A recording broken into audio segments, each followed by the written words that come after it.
Good evening, all you beautiful gamers, and welcome to another evening of interactive horror. Let's see what we can get into. Alright. So tonight we have Buried. This can only be played with keyboard and mouse. So there might be a couple of you that really enjoy that. Alright, so let's dig in.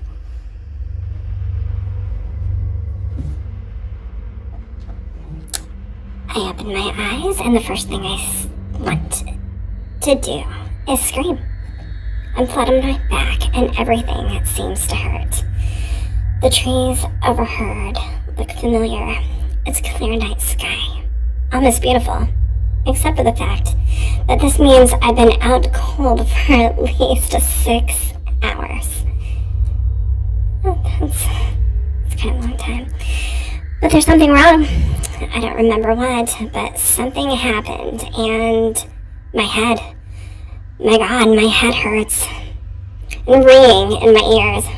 Was there an accident? An explosion? I think. I remember Dennis screaming.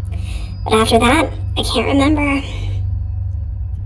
As I sit up, I notice that my hard hat has been thrown off. I look around the area, but it's not there. It feels strange to go anywhere without my hard hat. But I've got to find the other members of the crew. They could be in danger. Alright, let's get the hat. Safety first, guys. I get up on shaky legs and look around for a moment. A few nearby trees look to have been splintered and broken at the base recently. They certainly weren't like this earlier. Searching for the hard hat feels normal. It makes me feel like maybe there isn't something wrong here.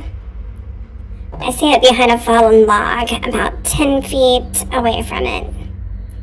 How's it thrown so far is beyond me. Driven by nothing more than habit, I walk over to it, pick it up, and place it on my head. Next, I walk over to the center of the logging site.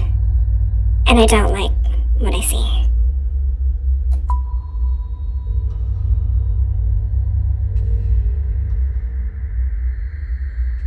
Well, that's never good.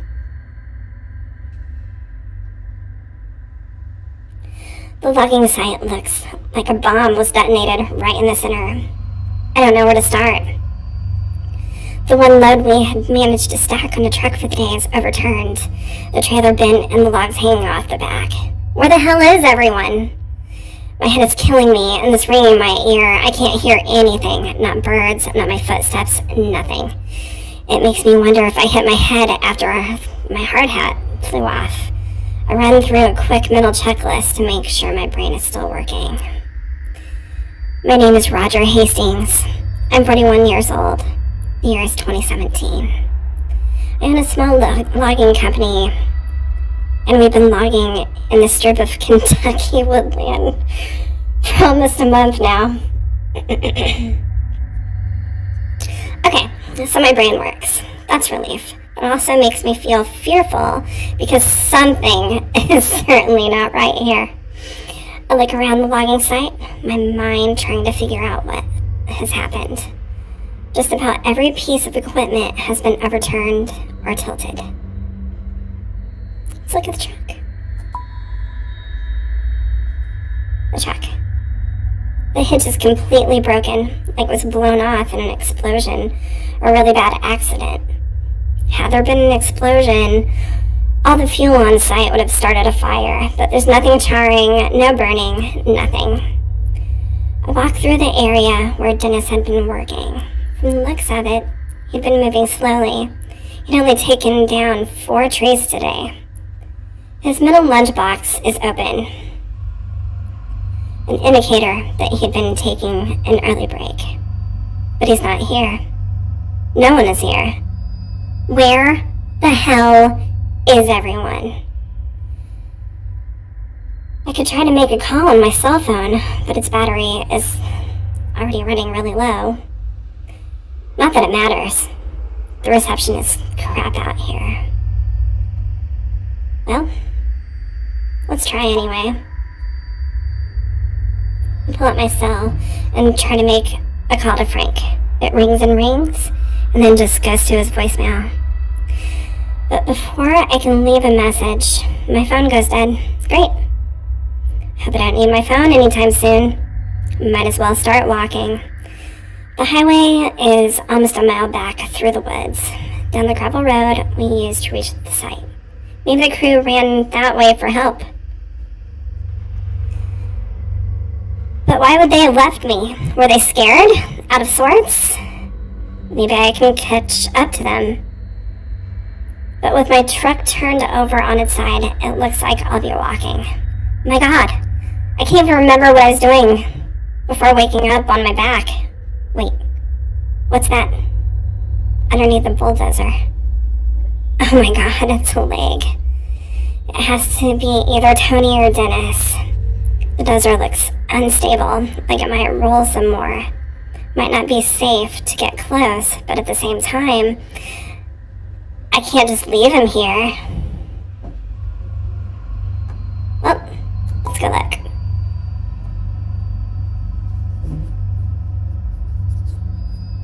Hey! Are you okay? Are you alive? Holding on to my hat, I skip over the wrecked equipment and stray logs to get closer. I can see a bit more of the leg. The jeans are soaked in blood. I recognize the work boots. It's clearly Tony. His leg is bent at an impossible angle, nearly crushed flat. The closer I get, the more apparent it becomes that Tony didn't survive. We're gonna leave the body alone. There's nothing I can do for him now. I start to back away slowly. In my shock, I stumble back, suddenly tripping over one of the stray logs. My head collides with one of the logs as I bite the ground. But my hat does its job. Thank God I decided to look for it earlier. But what's more startling is realizing that Tony is dead. Looking at him, I feel something rising up in my throat, and I don't know if it's a scream or vomit. But I have to push it away. If I lose my cool right now, there are too many questions that'll go unanswered. Shit, I can't believe this. Tony, he had 2 boys. He coached his oldest son's baseball team. He was the hardest worker I had, and was one of the most honest and reliable men I knew. This isn't right. I can't stay here. I have to find Dennis, Frank, and Joe. I have to find out what happened here.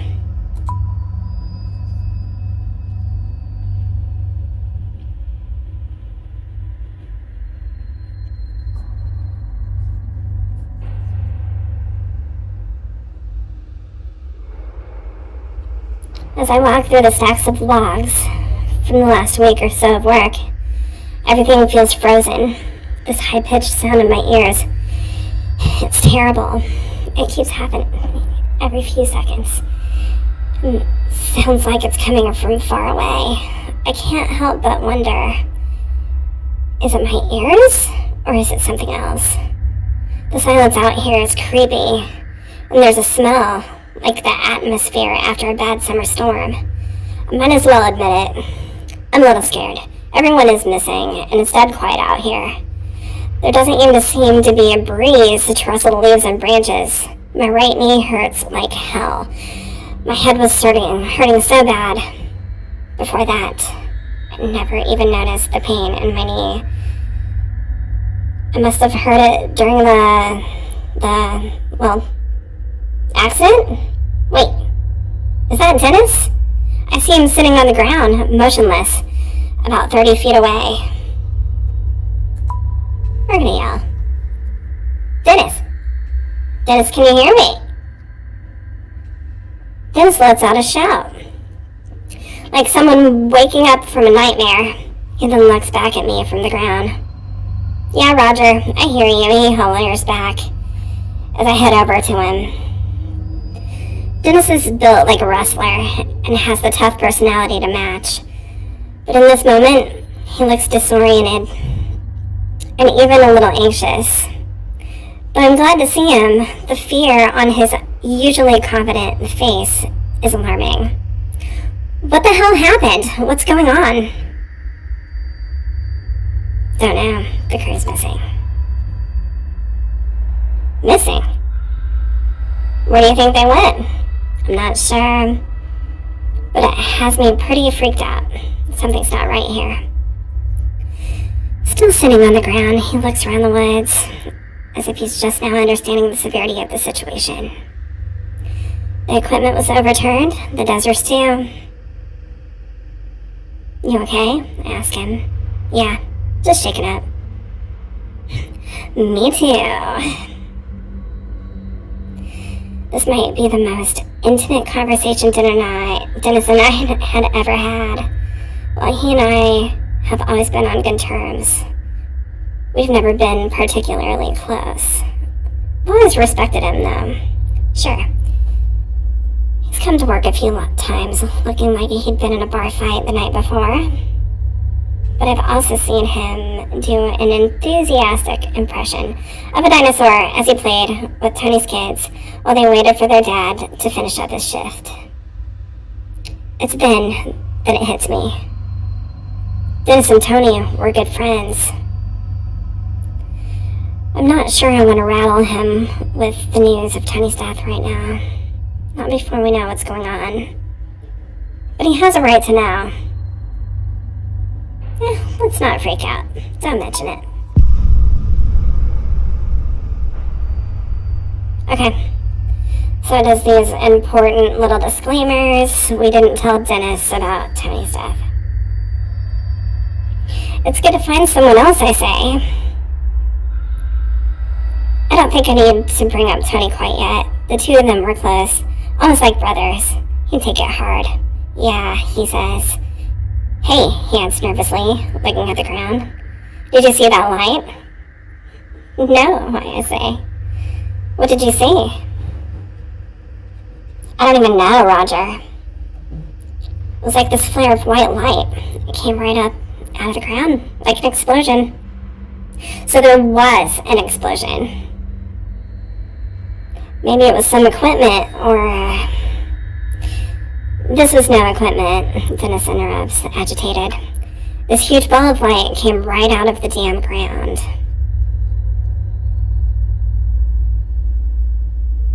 I mean, we know what it looked like, so where did it go?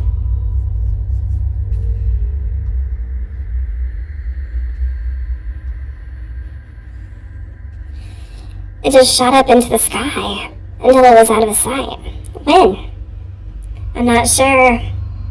But I had finished about 10 trees for the day. I was about to top one. That's when it happened. You're almost done with 10 trees? Yeah, he says, looking at the ground. You know, I wouldn't want to take a lunch break until I was done. And that's when the light blew up. Why?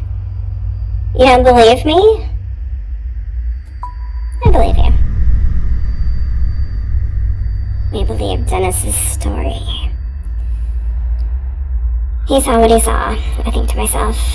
He has no reason to lie about it. My God, are you okay? Yeah, I'm fine. But if I'm being honest, it scared me pretty bad. And if it's all the same to you, I'd like to get the hell out of here. We both stand up and start heading toward the road. It isn't until we start moving that I see Dennis is wounded. His right side is coated in blood, the red seeping through his blue work shirt. There's splatters of it here and there, but also a very large red splotch that makes me worried.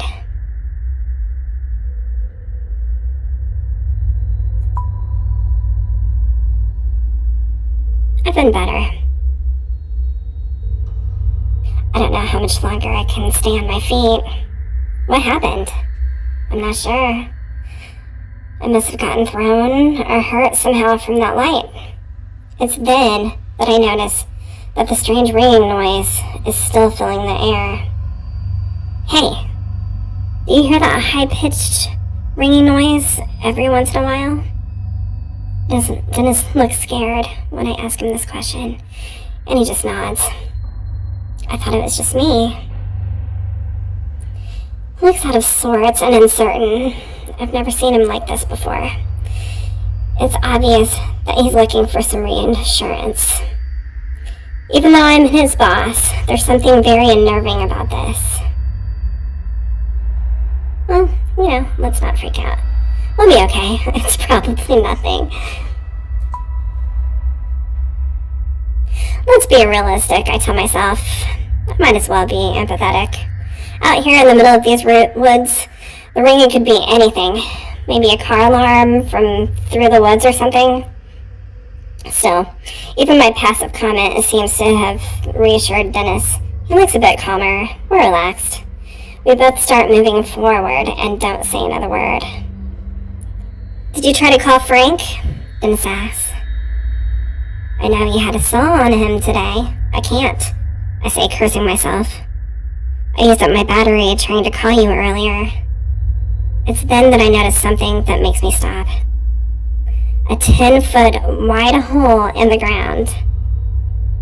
There's no stray piles of removed dirt or rocks. It's clean, smoothly dug, cutting into the earth wide, but only a few feet deep. It looks unnatural, like the ground was just deleted. No shovels, no diggers used. Dennis walks over to him, which is always a good idea. This looks like the same kind of hole where I saw that light come from. He muses to himself. I say nothing. My mind is spinning, but I don't know what to think. We need to get out of here. At that moment, the ringing noise carries through the forest again, sending a shiver down my spine. Dennis is right. There's something strange going on. And we might not be safe here. That ringing sound could be a clue to where the rest of the crew went. Well, let's go check it out. We've decided to check out the sound, because why wouldn't we? Going to go investigate.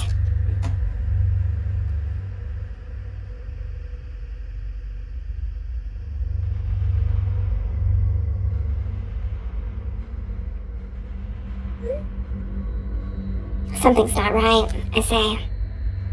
And if there's a mechanical noise like that, you think somebody's out here? Maybe. I think we should at least check it out. They might be able to help.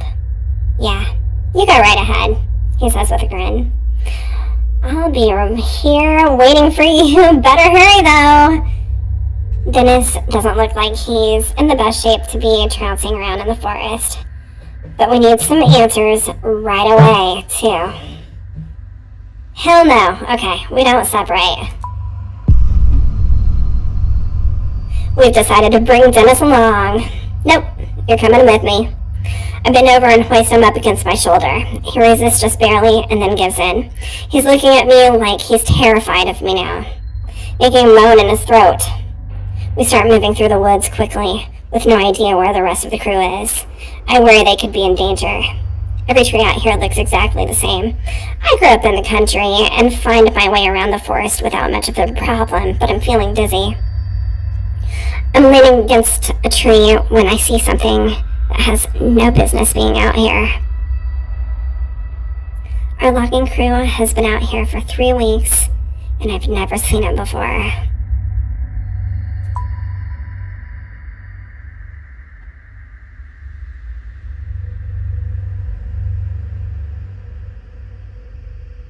Interesting.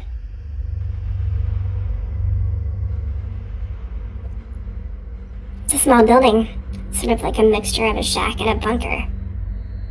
It looks to be made of concrete, but moss, weeds, and planal erosion also make it look sort of mystical. It looks like something out of a demented version of a medieval fantasy movie. What the hell is this? Dennis asks. I don't know. You purchased this land, right? Didn't you survey it? I certainly did. But this wasn't here. Do you think that others maybe went in here? Why would they do that? I don't know, but they have to be somewhere. I want to go inside just to find my crew, but also to appease my curiosity. That ringing noise is coming from inside. But something about this place seems incredibly strange, especially located all by itself out here. I bet these folks don't get many trick-or-treaters, Dennis jokes weakly, before attempting a half-hearted chuckle. Dennis, shut up. This building simply does not belong. I wonder, do we knock or just go in? I can tell that he's trying to make a joke, but it falls flat. I'm starting to think his humor is a defense mechanism for his fear. We both look ahead, take a moment to realize what we're about to do, and start forward. We get no more than 3 feet when Dennis wobbles. Let's keep him up. I reach out quickly, straining my injured knee. I barely make it in time, grabbing him under his arms and keeping him from hitting the ground. I'm okay. Just, can you help me walk for a little while? Just help me inside, please. I can't deny him his request. I've never seen him like this, and it's a little uncomfortable to see. It makes me glad I decided to keep him with me. I help Dennis into the weird little building. The front door opens easily, even though there's clearly a lock on it. Maybe the lock was supposed to keep someone in. It's hard to tell. I still hear that ringing noise. It's definitely coming from in here. Stretching out in front of me is a small interior to match the outside. The building is totally empty. There's a concrete floor and dingy, featureless walls. There are no windows, giving the place an even more isolated feel. Still, we hear the ringing noise coming from somewhere in here. It's louder now, more prominent.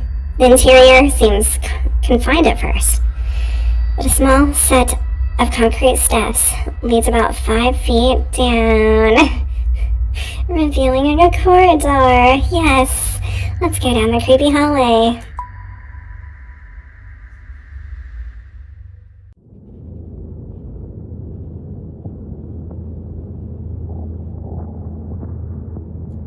It's a massive corridor, in fact.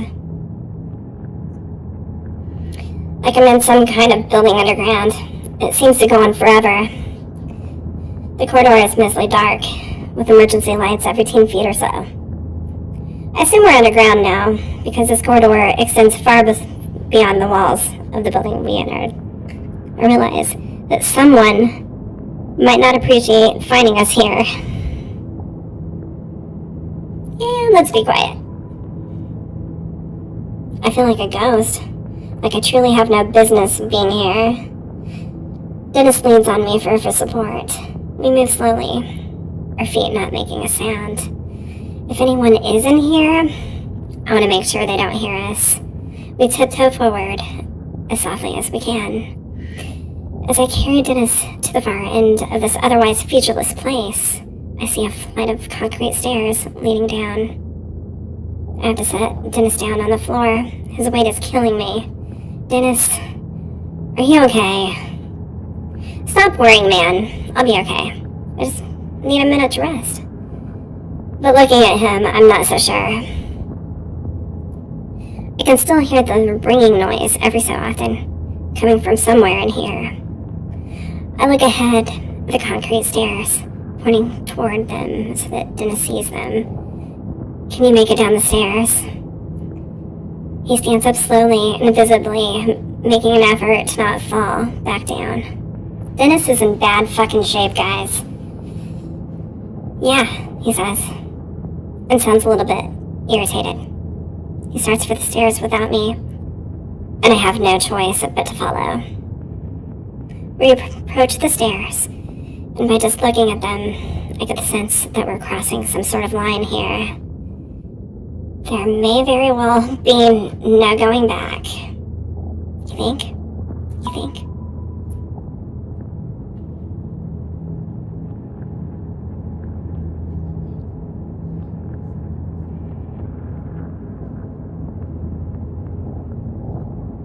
as I head down the stairs. I notice they look aged. That damn ringing noise is somewhere below, louder than ever. I feel like I'm walking down into the cellar of a haunted house, the light becoming scarce as the stairs take a slight turn. I can feel the temperature drop. Dennis makes it a few steps down before he's leaning on the wall. He's breathing like he just finished a marathon. Let's give Dennis a break. Let's take a break, I say, putting my hand toward his shoulder to help steady him. Dennis lets out a sigh. Thanks. I don't feel too great, boss. As we both squat down on a stair, my mind seems to look in on the unknown fate of the rest of my crew. Rick is married, and I've met his wife a few times. A nice woman with a huge laugh. My heart sags a bit when I realize I might never again get to hear him belting out classic rock tunes during lunch break. Joe. I don't know too much about him. He's 22 and is considering community college. His folks are deadbeats, and he's been providing for himself since he was 16. Maybe I can still find them, and still get to hear Frank singing in his deep baritone voice after a few too many drinks. After a few moments, Dennis says, "Alright, let's keep going." We both stand up, leaning on each other. I have to make Dennis stay behind me as I stick my foot out in search of the next step. I can't help feeling like a child as a very powerful fear seizes me. I'm expecting a monster to reach out of the darkness, slicing into my throat. After what feels like forever, we come to the bottom of the stairs. We're closer to that ringing noise now. The door sits securely in the wall and looks just out of place down here. A sliver of light seeps through, illuminating the area. The door has what looks like a panel with lots of labels and lights. Small embossed print above the panel says Level 01, Entrance Gate, Transport Sector. And there's a button with no label. Let's see what we're getting ourselves into.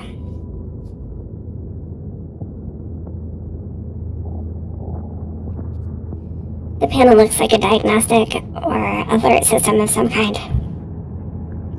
Each label meant to communicate some status.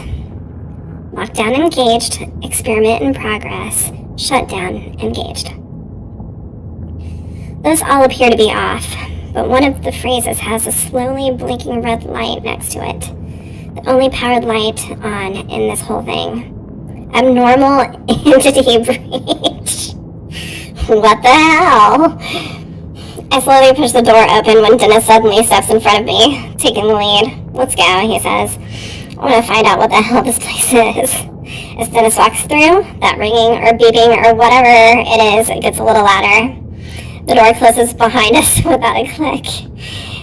I can't help but notice the wobble in Dennis's step, and he lets out a grunt. "You sure you're healthy enough to keep going?" I ask. "It doesn't matter. I don't want to be in the woods right now." He seems scared.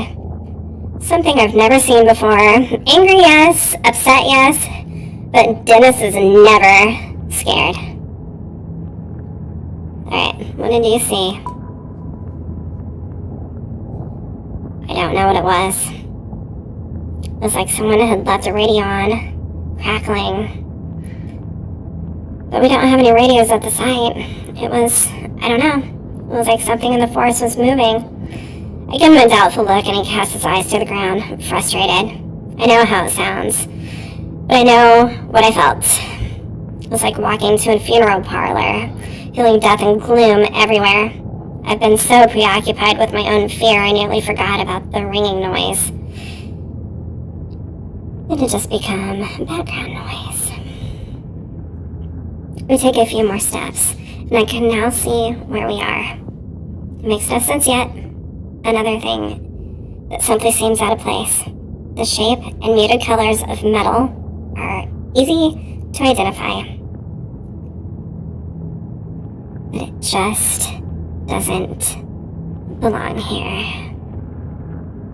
Alright, this is the end of chapter 1, and we're gonna take a break.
Alright, we're back.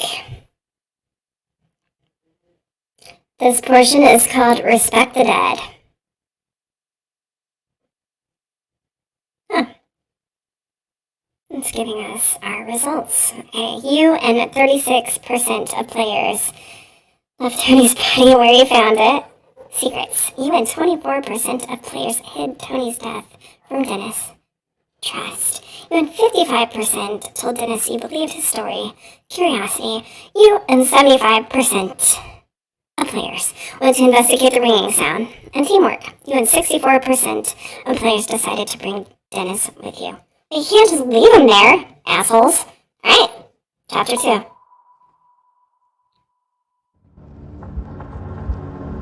Ooh.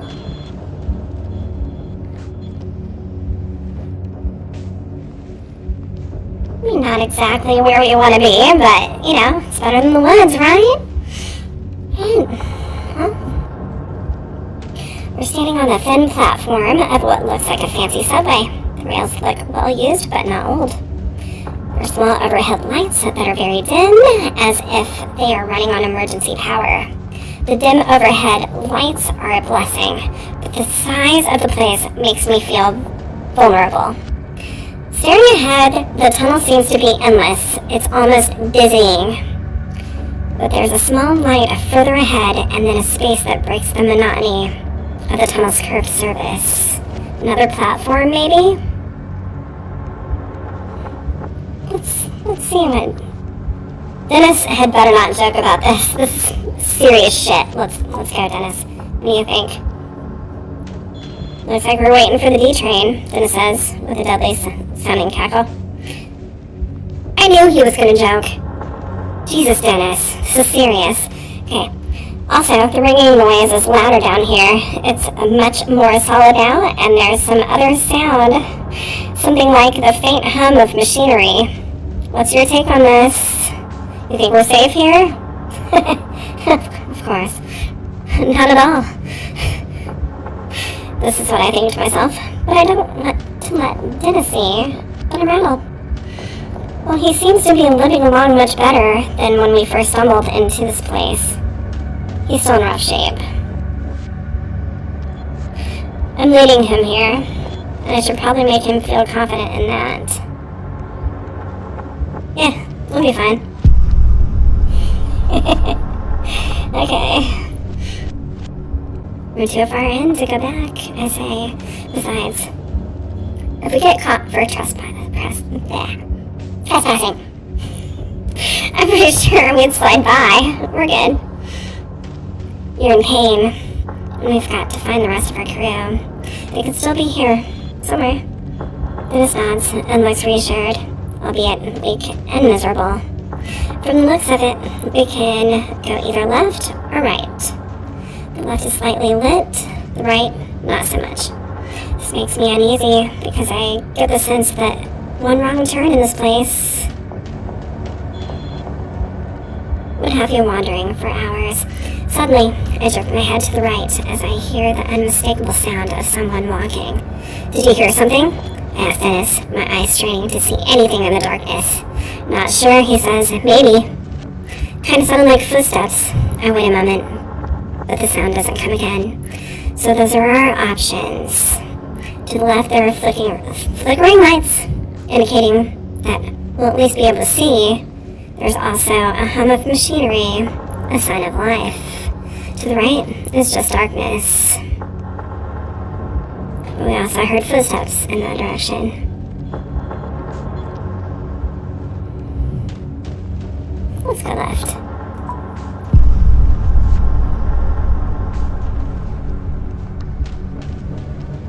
Seems smart to stay in the light. Left it is.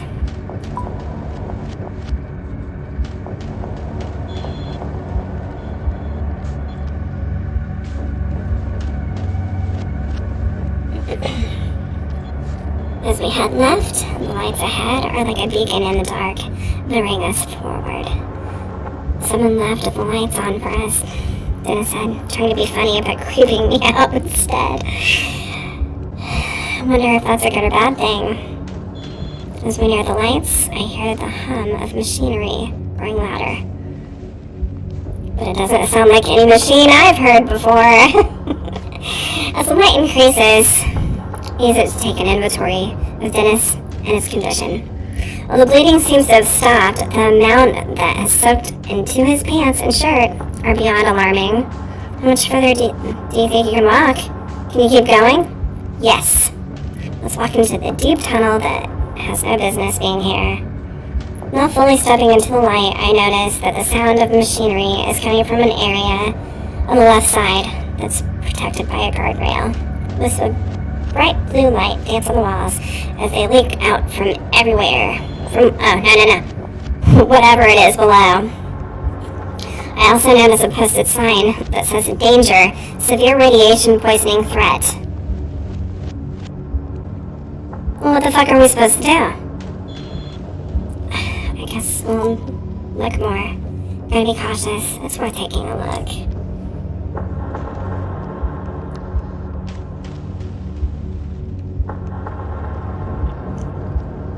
We walk over to the guardrail and peer down below. This is where that strange hum is coming from. Further down in the dark, there's something that I can only assume is some sort of power generator. There are tanks, pipes, and valves, sure. There's just something odd about it. Looks like it doesn't belong here. Hey, Dennis says, nudging me. Do you see that? He gestures to the main pipe coming out from the top. As my eyes trace along, it just disappears into the black, floating mass. I rub my eyes and look again. The pipe goes up and into a sphere, but within the sphere is the deepest darkness I've ever seen. And the area around it seems twisted, almost like a rip in space. I don't know much about whatever this thing is, Dennis says, but I don't like being near it. I agree. And we take off down the tunnel again, eager to be away from the pipe and those lights. As we start walking, I notice another structure coming into view up ahead.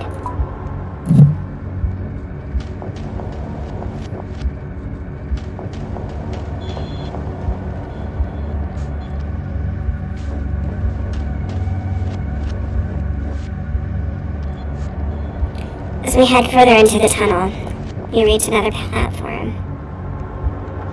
There's light coming from the platform. Like the overhead lights, they're dim, red emergency lights. I start to wonder if the explosion at the logging site caused a power outage in this place, whatever this place is. The ringing noise that I originally thought was in my head is getting louder. I'm starting to think it's some sort of alarm. When we come to the large open area ahead in the tunnel, it further resembles a subway station. As much as I try to ignore the reality, it's undeniable.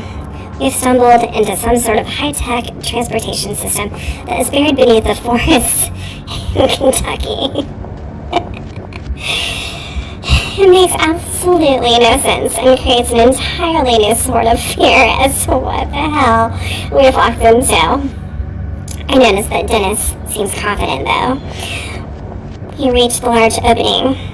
We have to climb over rails and up onto the platform. I have to help Dennis over the rails and then up the small utility ladder that is bolted into the opposite side of the travelway. When he reaches the large open area resembling a subway waiting area, he collapses on the floor and lets out a heavy breath. You know what? Dennis says, "This is ridiculous. I quit. I'm not going any further." On top of worrying about my crew and the madness of wherever we are, I'm not in the mood for Dennis to act like a baby. Okay, Dennis, I've had enough of your fucking whiny bullshit. Get up.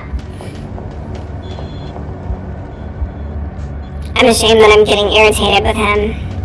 Hey. You think I'm just relaxing here? He says sarcastically. Sorry if I'm slowing your progress. Great plan you got here, by the way.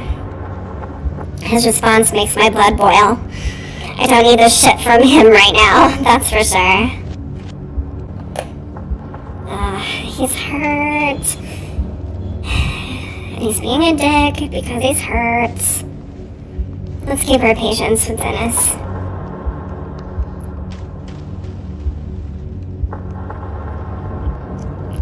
I can't stand the guilt anymore. This happy apology comes out of my mouth before I can clamp my lips down against it. I'm sorry I lost my temper. It was uncalled for. But I'm under some stress here, and I'm sure you can understand. He hesitates for a moment, and I'm sure that he'll ignore me. He surprises me. I get it. Apology accepted. As for me, sorry for being a jerk. Apparently, bleeding out makes me kind of high-strung. Dennis is always high-strung and about 2 harsh words away from trading punches with someone. But I keep that to myself. We exchange an awkward look and put it behind us. It's no different than some argument we might have had on the job site or after a few beers. One thing is for sure, I'd much rather be arguing with him over a few beers than here in this nightmare. I reach down, help him to his feet, and we get ourselves up onto the platform. Right in front of us, there's an entrance to a long hallway exiting the platform area. At this point, I realize those red emergency lights might be on for someone else who is actually supposed to be here. We are not fucking yelling.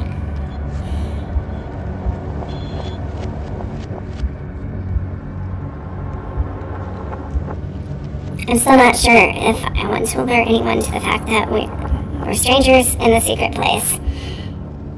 And the thought of hearing a scream, even my own scream, in this empty place is too much to bear. The emergency lights continue to flicker overhead, casting a sick sort of pinkish light on everything. My mind is racing with what sort of place this might be. It's obvious that it's meant to be secure. And if it is supposed to be a secret and there was a power outage recently.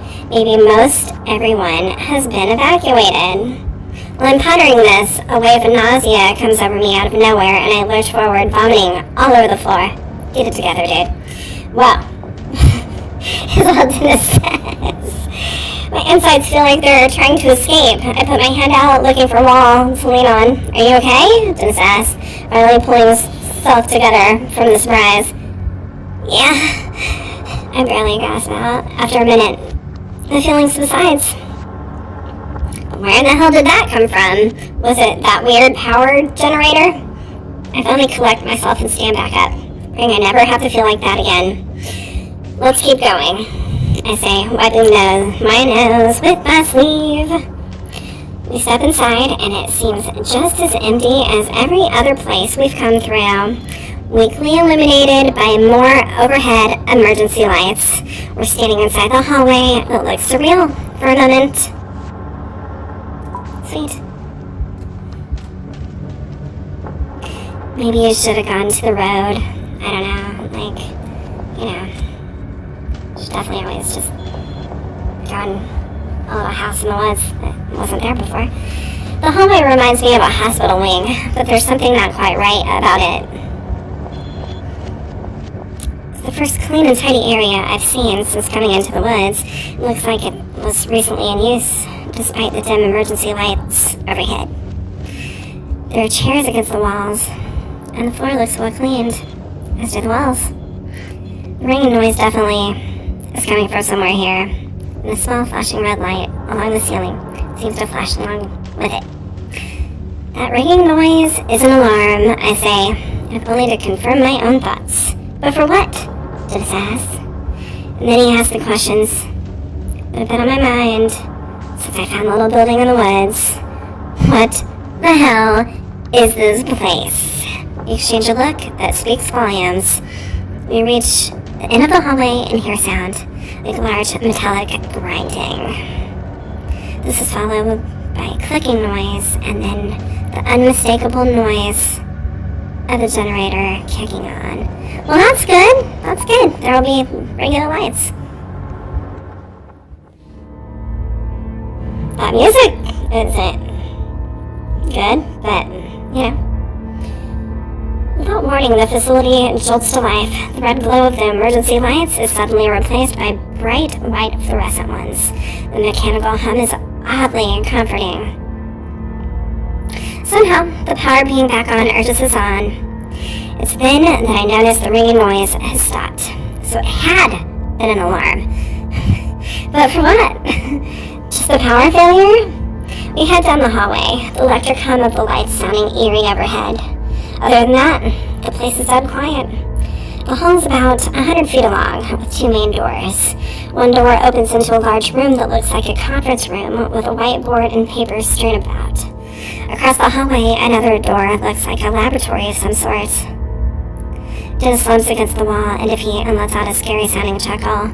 Something funny? I ask, as a dark and brooding panic starts to grip me.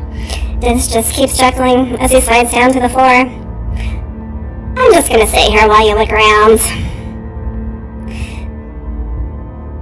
There's a look in his eyes that reminds me far too much of a dead animal on the side of the road. Okay, so Dennis is of no use right now. Dennis has left the building, so to speak. Alright. Conference room seems a little safer, and there might be some clues.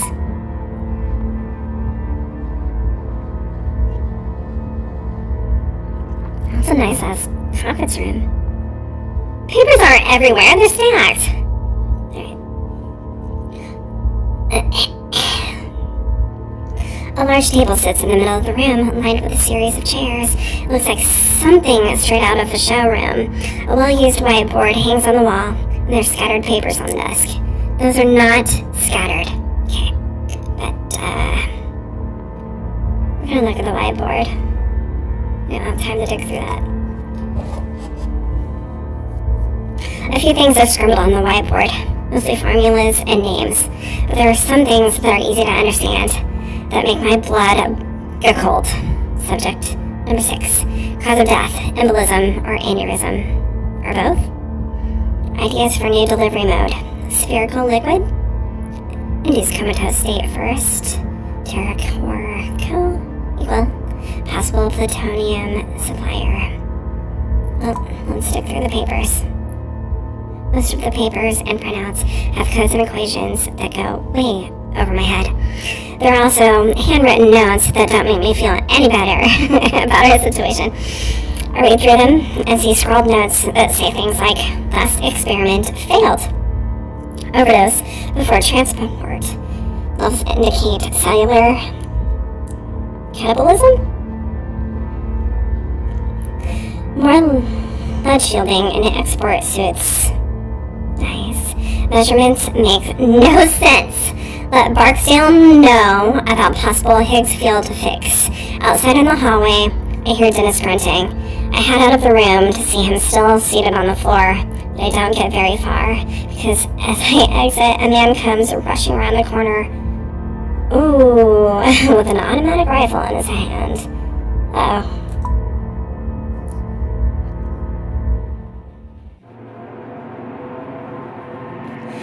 We've been caught. Fuckity fuck. It's hard to look beyond his rifle. The man carrying it is young, with messy dark hair. His skin is so pale that I wonder if maybe he lives down here. He has the look of a guy who's been cooped up for a little too long. He doesn't seem like the kind of person I'd trust with a gun in a stressful situation. As he sees us in the doorway, he screams and brings the gun up. It's aimed directly at my head. Okay. I don't think we need to attack him, because there's probably other people down here. So we're gonna put our hands in the air. Put my hands in the air, surprised at how natural it feels to go into this surrendered state. Maybe it's because this feels like a dream. Maybe it's because I feel like I'll snap awake if the maniac pulls the trigger. Who are you, and how did you get down here? The man asks harshly. Before we can answer, he continues speaking. I don't recognize you. If you're here, you would have had to sneak by the security what does it say? Mics? In the entrance hall. What? I ask, unable to think of anything else to say. Who are you? The man asks, did you do this? The man eyes us both, and I see something in his eyes that unsettles me. He's scared. But there's something else. Okay, we're just lockers.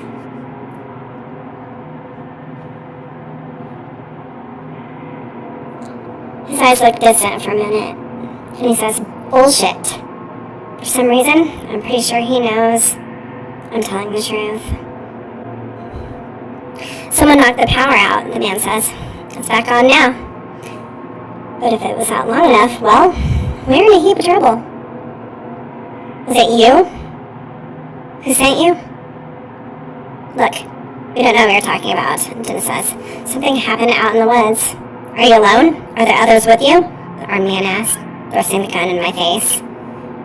How the hell did we get in this situation? I think to myself. Well, you went in the building in the woods. That disappeared. Anyway, if only I had left that damn ringing noise alone, we wouldn't be here. I'm not really sure if we want to get this guy information yet. We don't know anything about him. But again, he might have some answers.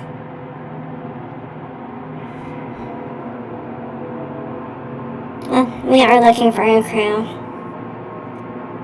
We have other crew members that we can't find. Your crew? He asks, seeming confused. If this man thinks that we're nuts, there's no telling what he might do. The fact that he looks a little crazy himself makes the situation even hairier. But how'd you get in here? The man asked. I point down the hall toward the subway. We came in that way. The doors weren't locked. The man's expression calms a bit. I'm still very aware of the gun that is leveled less than a foot away from my face. Down to the stress for a moment, another bout of nausea starts to bubble up inside me, making me dizzy. Maybe going so close to that radioactive machine in the tunnel wasn't such a good idea after all. It takes all I have to not puke and to stay focused on the muzzle in front of me. Okay, we're not grabbing this fucking gun. Bad idea. You calmly ask the man to put back the... what? To back down. Okay. The only way I'm putting this rifle down is after I've blown your brains out. Oh, that isn't nice. With that, he uses the muzzle of the gun to flip my hard hat onto the floor. It's a childish move, a playground tactic at its best. But it's sufficient to show me that he knows he's in control now. He then levels the rifle at Dennis. I can only assume it's because his wounds make him appear to be the weaker of us. The man takes a shaky step forward. Dennis looks back and forth between the barrel of the gun and me, his eyes pleading for help.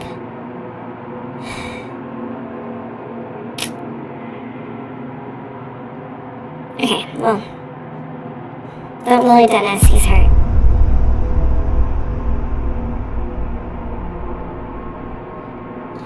Before I'm fully aware of what I'm doing, I step out in front of Dennis.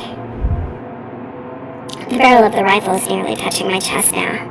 Both Dennis and the man seem a little confused at my action, and I do my best to swallow down my fear.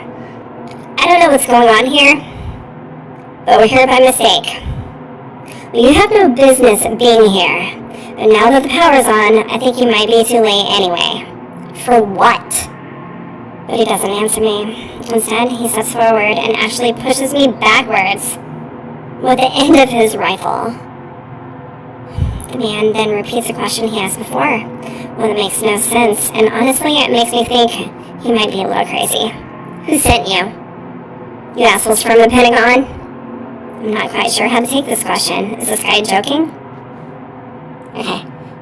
He's crazy, and he has a rifle pointed at you. Let's be sarcastic. No. What the hell are you talking about?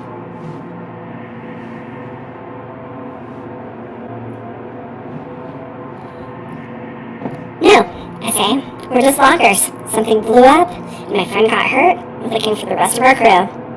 Likely story, but I see a flicker of recognition in his face that makes me think he might believe me. Still, his grip on the gun is tight as ever. Look at his face makes me think he'll shoot any moment. We both just stand still. Sooner or later, someone will come along and will turn you over. You can thrust the gun forward as if it has an invisible bayonet on it. There's no need for that.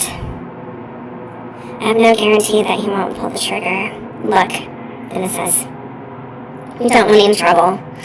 We're just as confused as you are. Then, the movement is so fast, did I just about miss it? Dennis lunges forward. Oh, Dennis. I have no idea how he's moving so fast. Just 30 seconds ago, I was worried about how close to death he looked. But now he's moving lightning fast. His left arm coming down on the barrel of the gun like a club. In the commotion, the man does pull the trigger.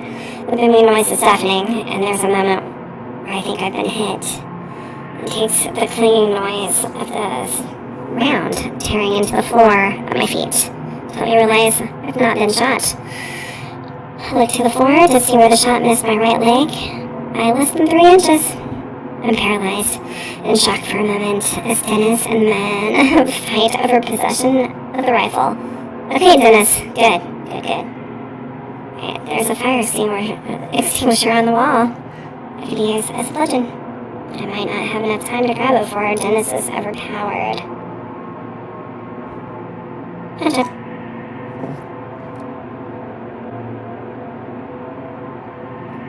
Dennis has the man pinned to the floor, but isn't strong enough to keep him down.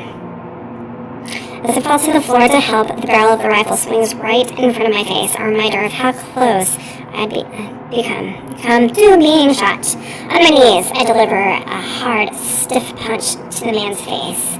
I don't punch someone often. Never, really. I'm not usually the brawling type, but still.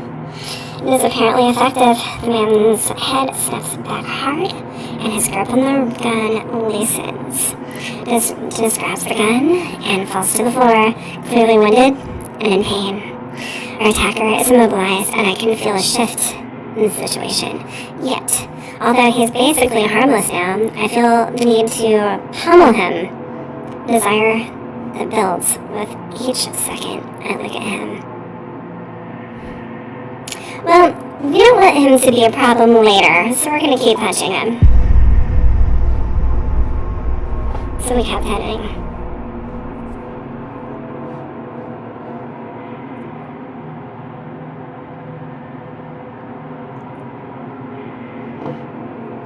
I'm not sure where the anger comes from. It's probably been buried under the panic and exhaustion. But it comes out in a series of punches, my fist flying as I kneel over him. My right hand smashes into his nose, drawing blood. My left clips his lower lip, busting it. Roger, Dennis yells. What are you doing? He's defenseless now. Somewhere in the flurry of punches, I bust open his right eyebrow. It's not until I see the multiple trails of crimson flowing and trickling down his face that I finally stop. I looked to my fists as if I had never seen them before. I was slightly embarrassed that I was unable to stop myself. Dennis instantly hands the rifle over to me, and I take it with shaking hands. I can't believe you stepped between me and my gun, Dennis says. He could have killed you. I was pretty sure he wouldn't. Still, thanks, man. That was some heroic stuff. You would have done the same, right? Dennis says nothing, his eyes looking at the floor. I don't think he needed to keep hitting him like that. I don't say anything. He's probably right. It was too much of a risk. What do we do now? We've come this far. I want answers. I sense that Dennis does too. I walk over and pick up my hard hat off the floor. After placing it on my head, I turn towards the man. We get answers from this guy. No answers. Manages to whisper, his eyes fluttering. Blood is all over his head and neck from where I let loose on him. Okay, let's move, I say, pointing the gun further down the hallway. We've come this far, and I'm not going to let this guy stop us. We walk down the hallway, and we come to the end. A single elevator waits for us. Steel sliding doors, larger than a normal elevator. Ooh.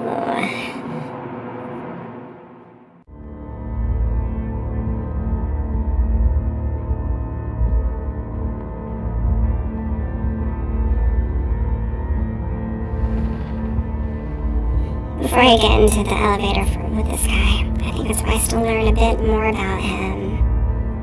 I can tell it's making him uncomfortable for me to have the gun. What's your name? Marcus. And you work here? It's clear that he doesn't want to answer, but he gets a little nod. We're looking for the rest of our crew. Any idea where they might be? No. There's gotta be some useful info we can get out of this guy. I just need to know how to dig for it. I need a first aid kit for my friend here. Where might I find one? Down on the second floor, but we can't go down there. We're going down there. He looks at me like I'm an idiot. He must be aware. We're inside of a classified government facility.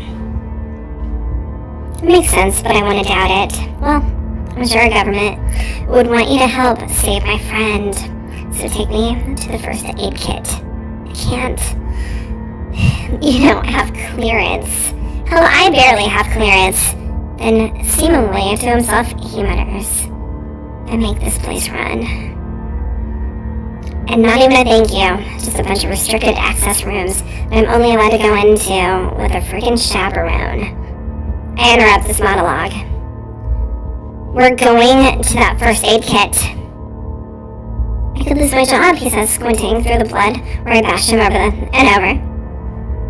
I wonder for a moment what sort of trouble I could get in for hitting a government employee, especially as hard as I did. Fuck that! Shit shouldn't be out in the middle of the woods. Anyway, Then again, he had come at us with a rifle, which makes me think things could have gone terribly wrong in this place. And the explosion in the woods, or whatever the hell had happened, might be linked to it all. I need to convince him to take us to the second floor. But I'm not sure if it would be more productive to threaten him or ask for sympathy.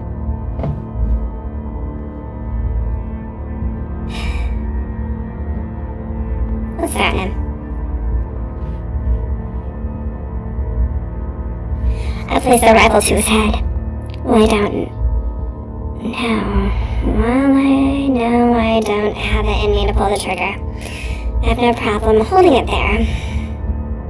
Your job or your life, I say harshly. Moving those extra hits earlier will make him think I'm serious. He looks at me sternly, weighing his options. This is a felony, he says. But I can tell he's not going to fight me anymore. Good. That'll take us to the second level.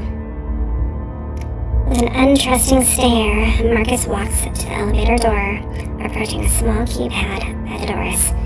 He punches in a numerical code on the keypad, and we can hear a slight mechanical hum behind the steel doors.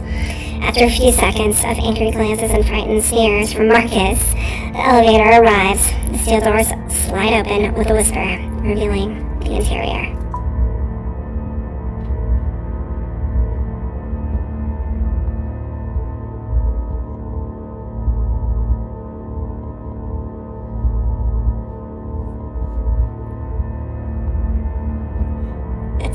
It's exceptionally well lit, and looks to be made of stainless steel.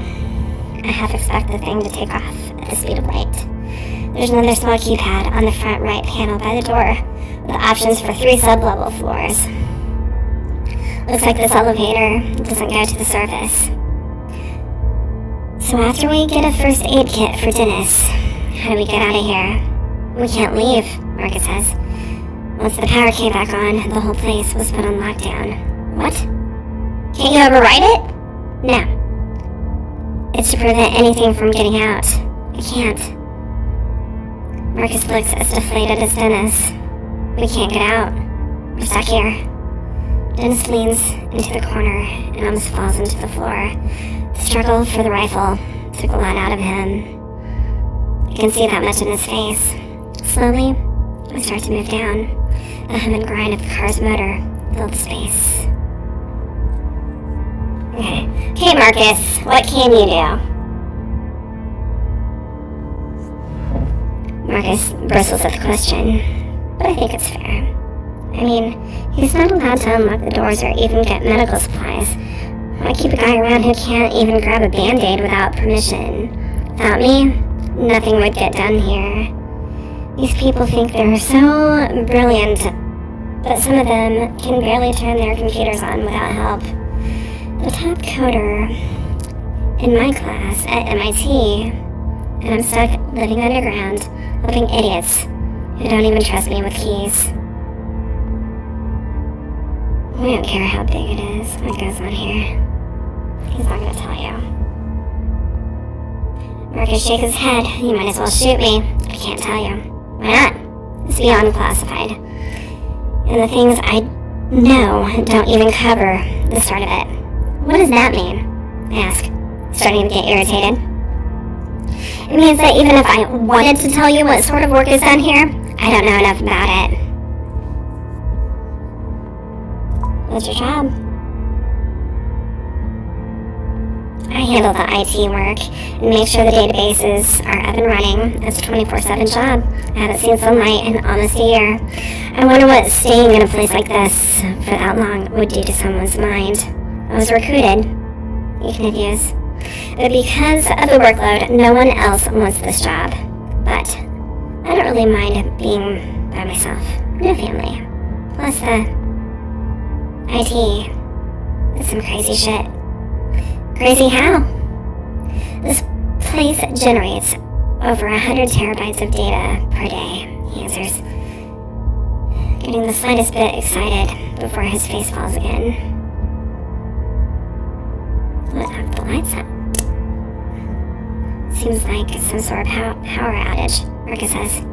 That's all I know. There was an outage, and then what? Dennis asked weakly. Then things got weird. Things got bad. Bad how? The whole place seemed to shake when the lights went out. I was checking the monitors when it happened, and everything went dead. It took no more than a minute or so before I started hearing screams. People were being killed by something. I tried getting the security cameras going again, but they only lasted for a little bit on my backup systems.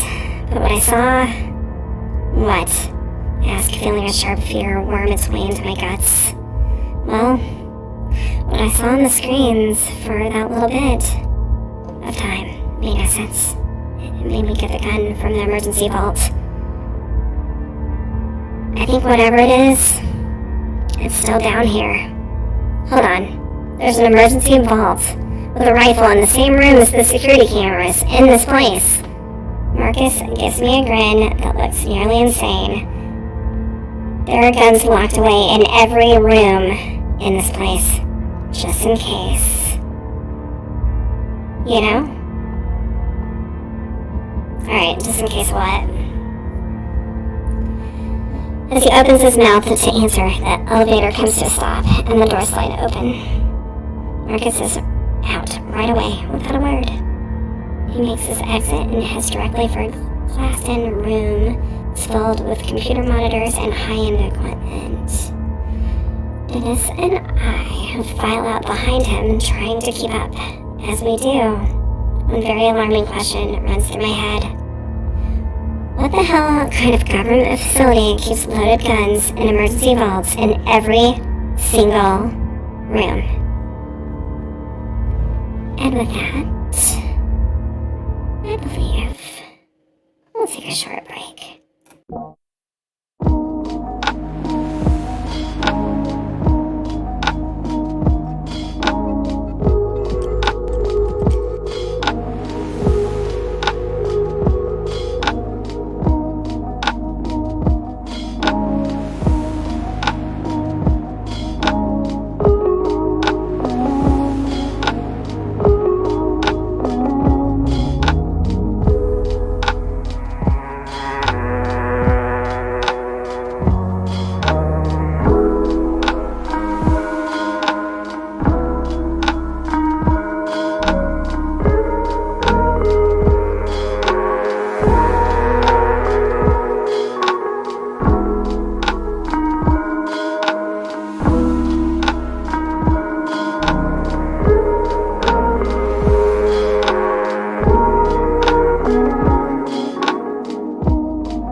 And we're back.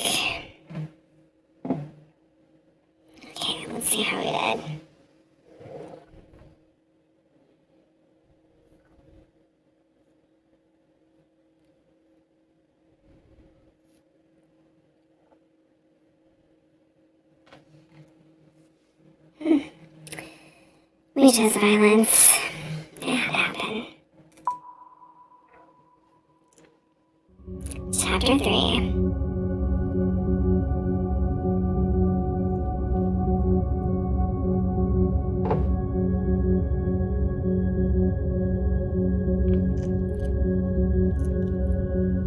We follow Marcus into what I can only describe as a control room of sorts.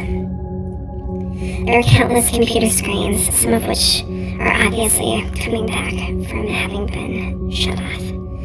Everything looks extremely complicated, from screens filled with code and data to what is obviously a security system. It reminds me of a miniaturized version of the Operations Center in just about every space travel movie I've ever seen. Marcus is running from one screen to another, apparently looking for some pertinent bit of information.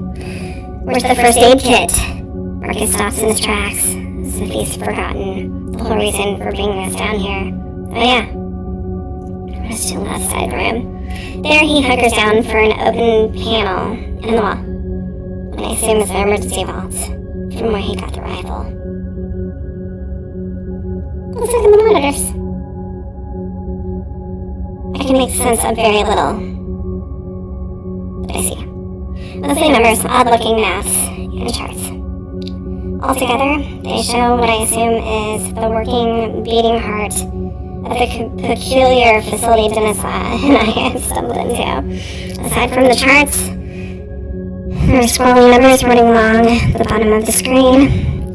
Some are temperature readings, but that's all I can tell for sure. I see one screen in particular that I assume would mean bad news for anyone using those monitors for work. Failure. Trial 142B aborted. Error 45325. Danger. Anomaly detected. That's always good. Marcus finally pulls out the first aid kit and turns around. When I look back to motion Dennis, he's paler than ever. Come on, I tell him. He's not moving from the place on the floor where he sits against the wall. I slide the first aid kit over to him and go scrambling to his side. Between the struggle for the rifle upstairs and arriving in this room, he's faded fast. I struggle to lift his shirt up, and then over his shoulders, as the dried blood holds it in place. The mere act causes him to grimace. This might hurt a little, I tell Dennis. He only nods. He doesn't seem to care. Okay, well, if we do it gently, it's gonna hurt more.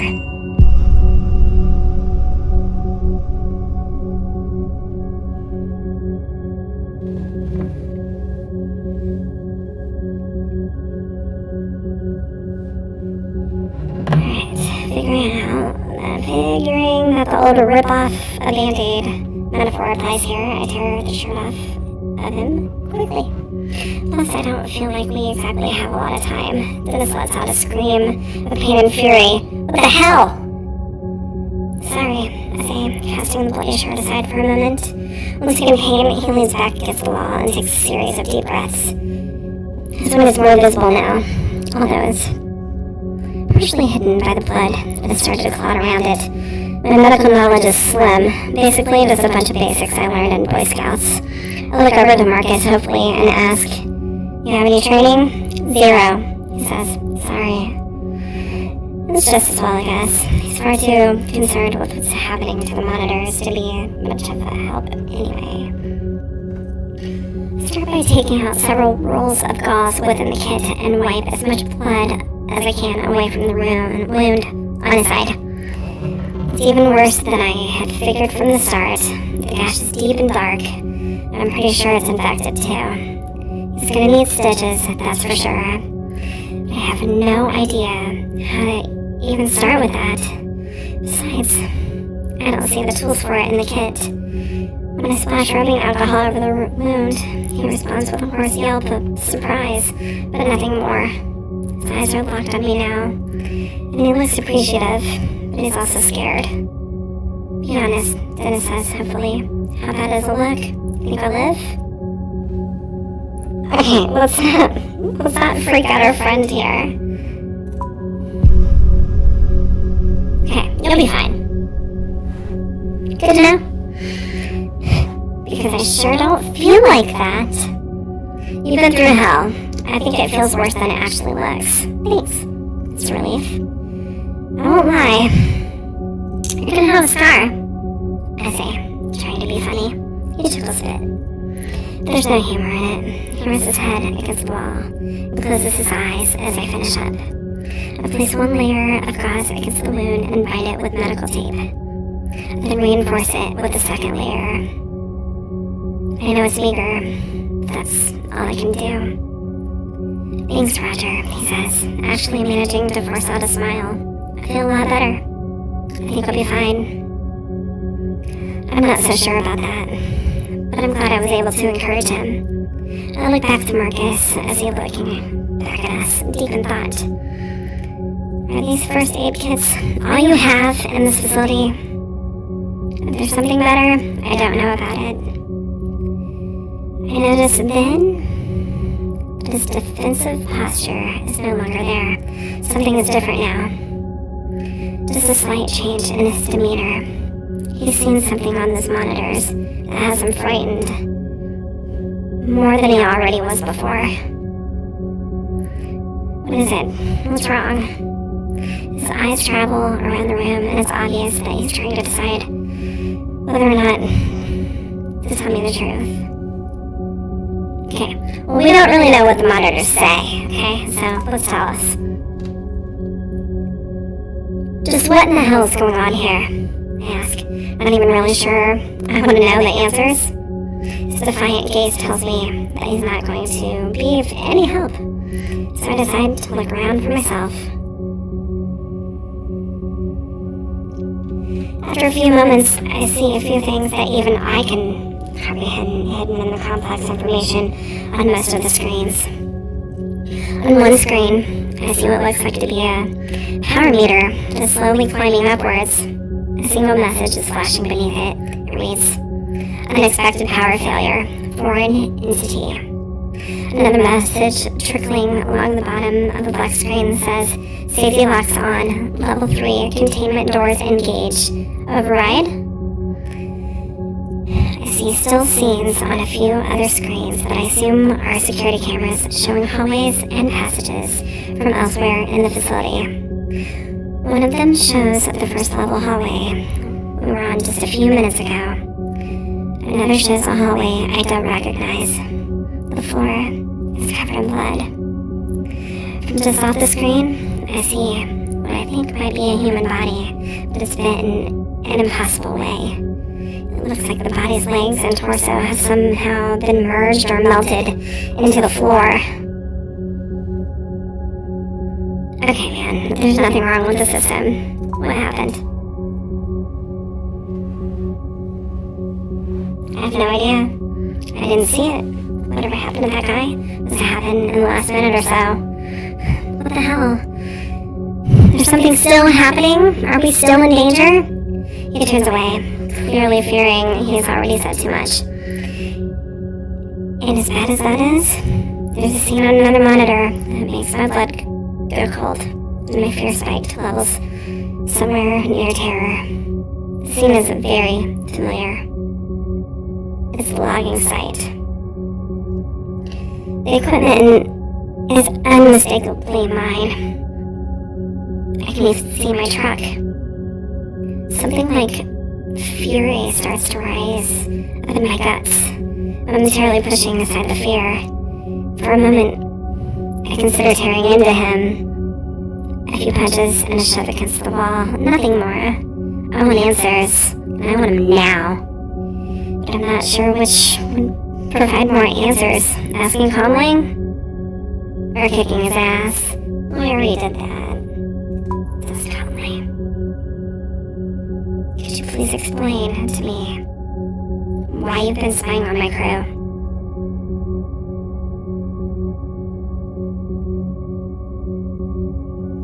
My anger is prodding at me, and I have to hold it back again. It's near the surface, demanding release.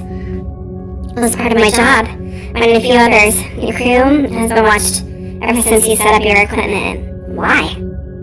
Because you're working with heavy equipment, some of which digs into the ground, less than a mile from the secret government facility. I had no idea of that. How could I have known? Marcus gives me that same crooked, trembling smile that is beginning to creep me out. Because those things would draw attention to this place. You have no idea how secretive this facility is. Besides, I know that the higher-ups looked into it. Your site isn't on government land. Shy by about 300 yards. Every piece of your equipment is on private property. The timber tract you purchased from Mr. Gladstone 2 months ago. So even if we wanted to intervene and keep your crew away, we couldn't have without stirring up a fuss. The fact that someone with such a low-level clearance knows this much about my logging crew is unnerving. If you've been watching us, why didn't you recognize us when we met in the hallway? He shakes his head and exhales, like it's obvious. The cameras have a bird's eye view. Can't see faces. We just track bodies and names. Let's find out where the crew is. Look, Marcus says. All of you were on site as usual before the incident. It had been a few hours since I had checked, though. I can tell that he's starting to get rattled by this interrogation. He continues with his eyes fixed on the keyboard. They might have come near the facility, or maybe not. I don't know. I'd tell you if I did. Okay? Well, are they inside the facility? You have cameras everywhere, right? Look for them. Marcus puts his hands up defensively. I've been looking all over and I haven't seen your crew. But the lower levels don't have any cameras classified. I'm not sure how they would have gotten there, but it's a possibility. I'm telling you, like I said, the depth of influence in this facility goes deep. There are 36 employees down here. Outside of those employees, only 5 other people know this place exists. Alright. We're tired of pussyfooting around the subject here. What the hell goes on here?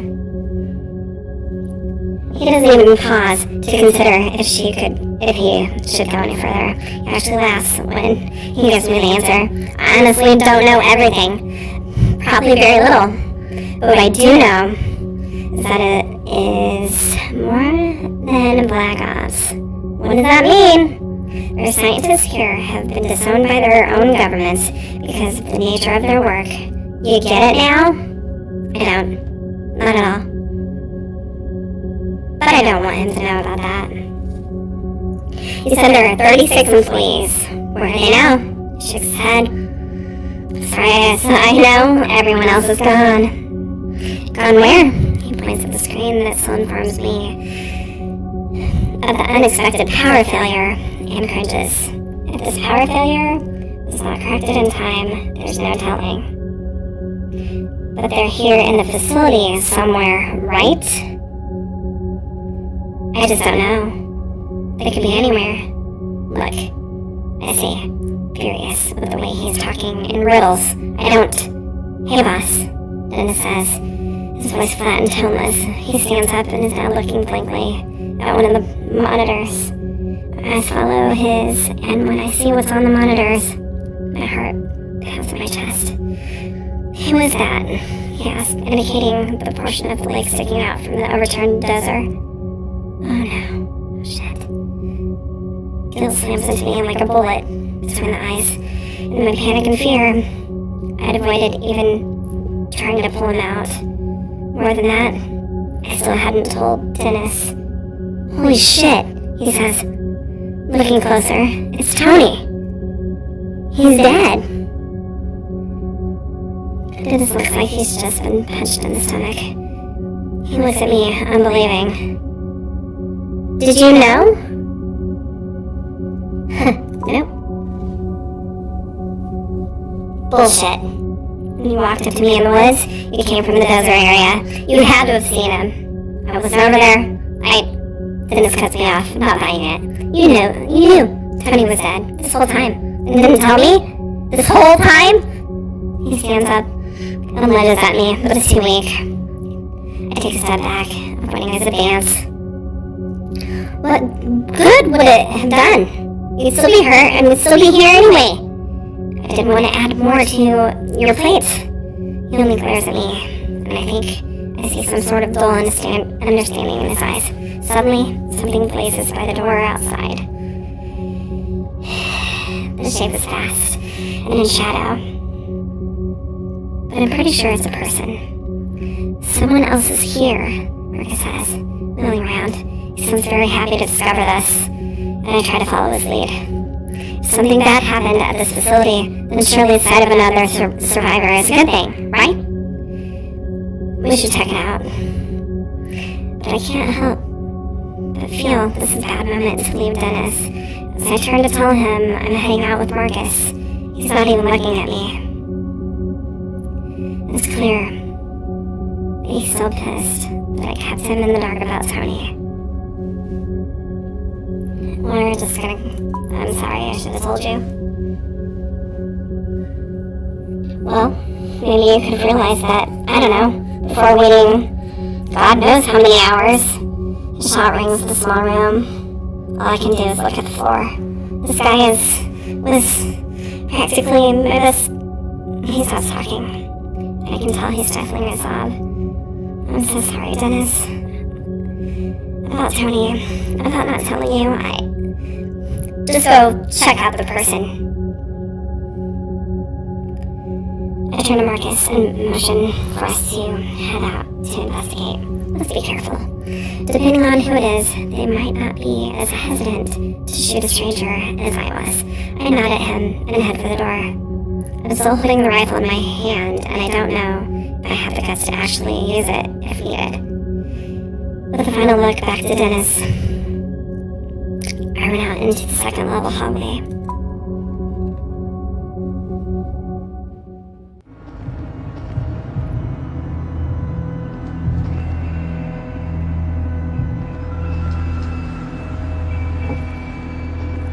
Marcus follows. There's still fear in his eyes, but also the slightest glimmer of hope. That hope is contagious. We take off after the figure that is right past the command center ahead of us. The facility presents yet another long hallway. Right away, I notice that this level of the facility seems darker, even though the lights are all on. The hallway is adorned with numbered yellow doorways and large white panels along the walls. It's clean and well maintained, but there's something ominous about it. Ahead, I see the fleeting motion of something dark, cutting quickly to the left, down the corridor. There, I say quietly. Running up ahead, Marcus gives a nod, and we continue chasing after the person we saw blaze by the command center just a few moments ago. It then occurs to me that this person could be like Marcus was at first, armed and scared. Yeah, let's shout. Nope, goes up.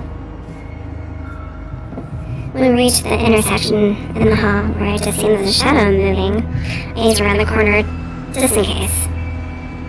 Sure, I have the rifle in my hands, but I don't want to use it unless I have to. I quickly dart around the corner and take the same shooting stance I've seen countless times on TV. There's a woman standing there, about 10 feet away. She has reddish blonde hair and a small, mousy build. She looks terrified and is visibly shaking. She's probably in her late 30s, wearing a lab coat, dark jeans, and green Converse low tops. The strange sense that her fear is not just about our sudden appearance. She looks like a woman who's been running scared for a while now. Her hands are raised in surrender. She's not holding a weapon. Marcus slowly approaches, taking a few steps ahead of me. It's Amy, right? She blinks, seemingly surprised that he knows her name. Yes. And you're Marcus? She nods absently, and then looks to my rifle. Oh, come on, don't be mean to her. I'm not gonna use it. Now, how do I know that? She asked.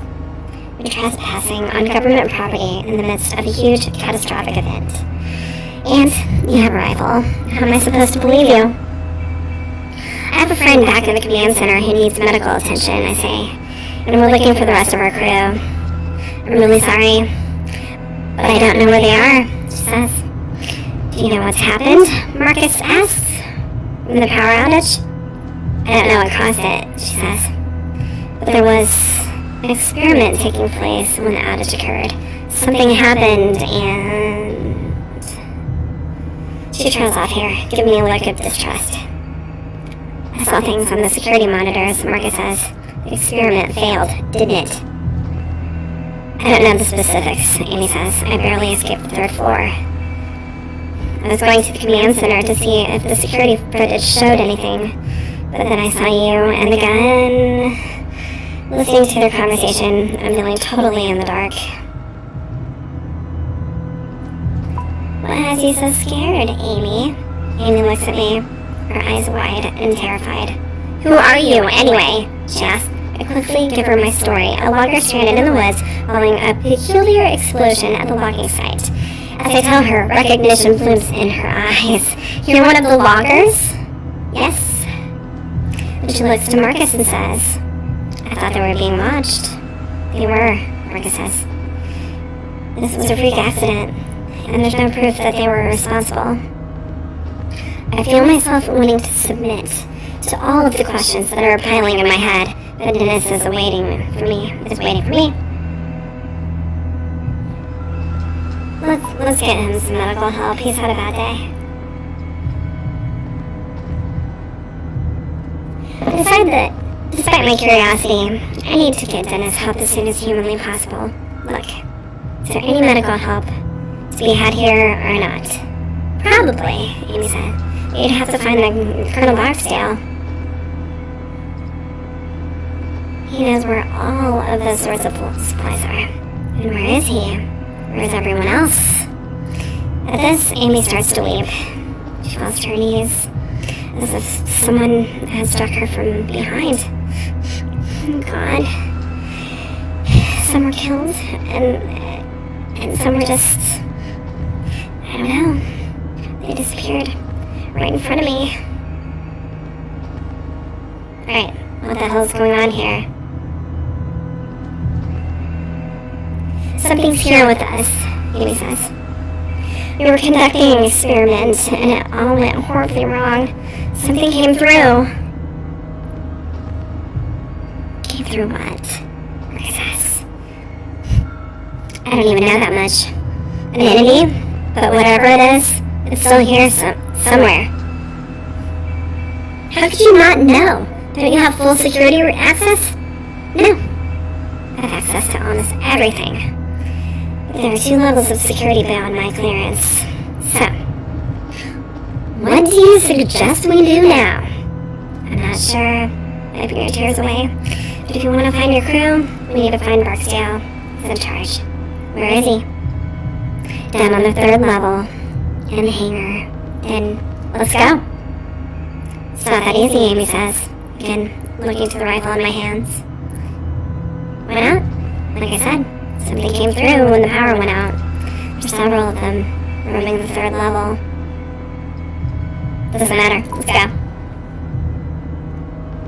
You can't. They'll kill you, she says. I can, and I will, I say. I've come this far to be told I can't go any further. My friend needs help. The only thing further on is death, she snaps at me. You won't stand a chance on your own. She's right, Marcus says, stopping my train of thought.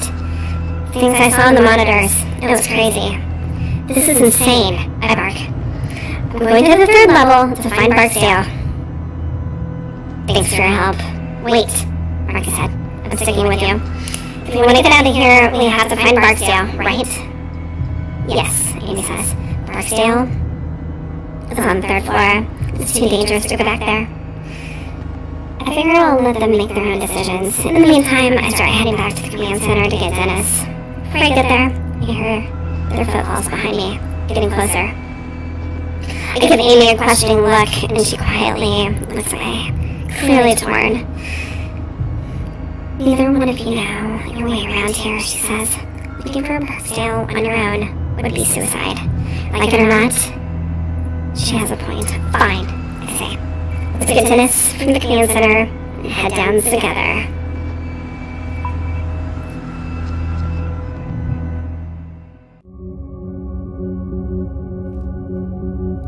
Genesis could be dead or something.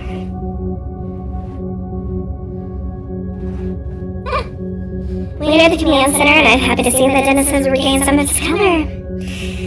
We're gonna get you some help, I tell him, and we're going to find our crew and get the hell out of here. More help would be great, he says. With the way you ripped off my shirt earlier, I'm not letting you touch me again. Wait, he said. Maybe one of us should stay here with him. I'll be okay, Dennis says. He stands to his feet with a grunt. You don't know what's out there, Amy says. I saw them. I saw what they can do. This facility is not safe.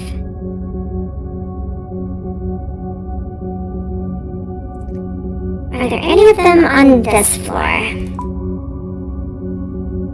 I'm not sure, she says. They're down on the 3rd floor, so we'll need to be careful. Marcus looks a little hesitant, but he nods his agreement, and the four of us exit the command center, heading back out into the hallway, and I look back to the monitors. I take a final look at the screen that shows my wrecked logging site and feel a pang of sorrow.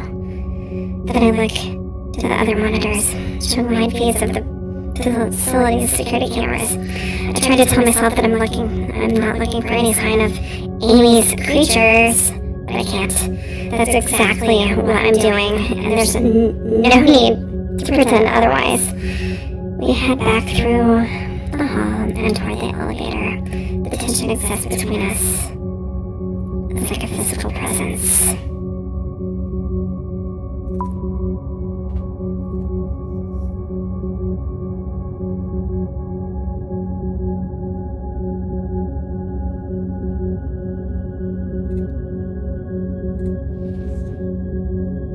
We take a step inside the elevator, and those pristine doors close. Inside the elevator, Amy seems to become more guarded and distant from us. I want to assure her that I mean no harm.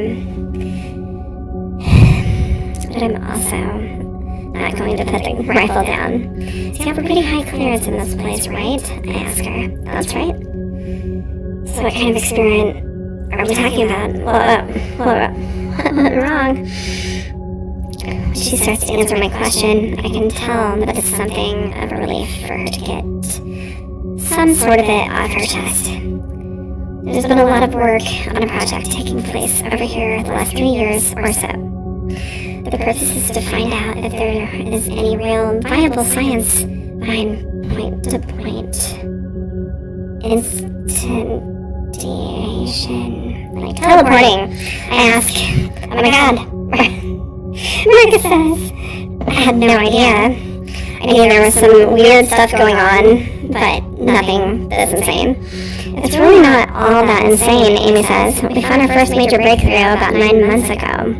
We were able to transport a live rat from its cage on level 3 to a small lab in New Mexico. The trip took the rat about 5 seconds. Are you kidding me? Dennis says.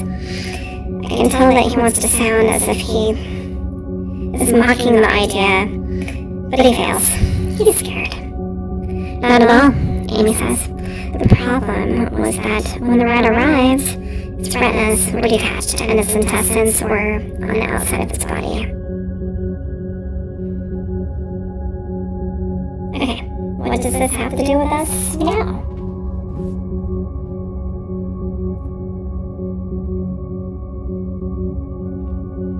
Well, about 6 months ago, we successfully made the same experiment. The rat arrived in great health, and this time, in just 3 seconds. So, one of the things that we needed to tweak in order to make the process completely safe was how to figure out how to keep the subject on a straight course.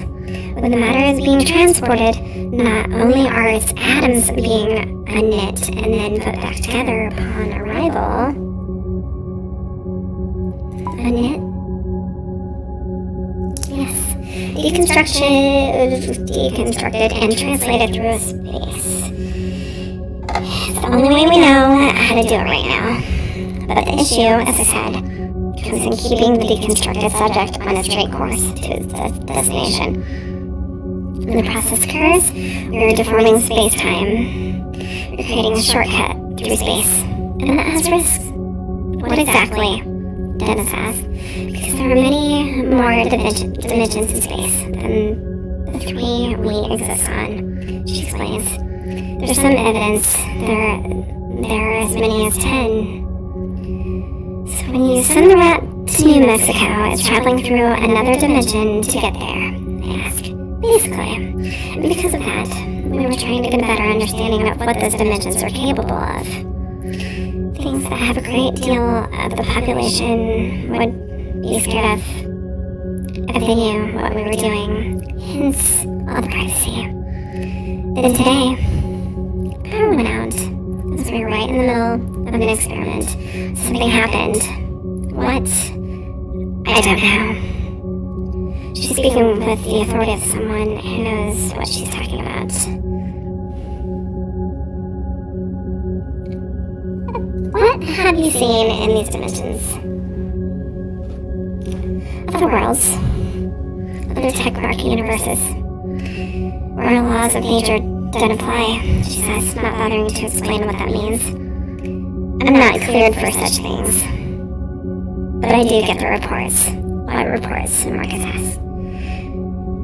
I'm given access to the results of the tests. In other words, Marcus replies, clearly upset. You guys have been peeking into other dimensions and taking notes on what you see. I can't believe I wasted my life for this, he murmurs to himself. He looks like he's starting to freak out. No shit. Amy's quiet. Her expression indicates that she's waiting to see how I react to all of this. Yeah, you're fucking insane.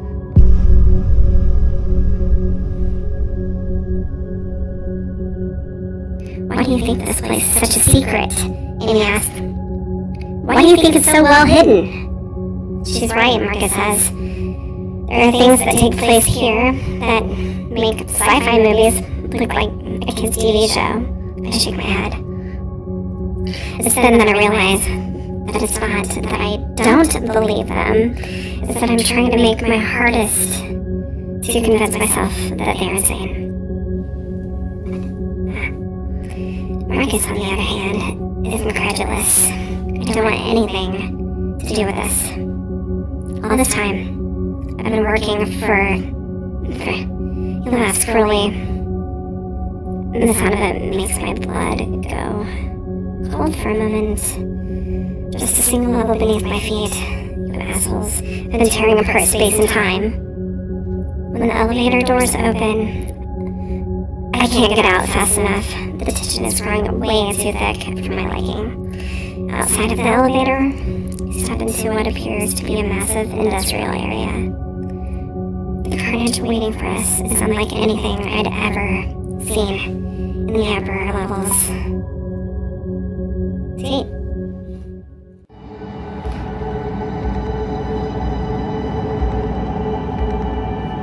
That's just a little bit of blood, it's no big deal. Flash around. The area looks industrial, like everything was built for utility only. But more noticeable than that is all the blood. My God. I've never seen so much blood. Those creatures must have had a field day.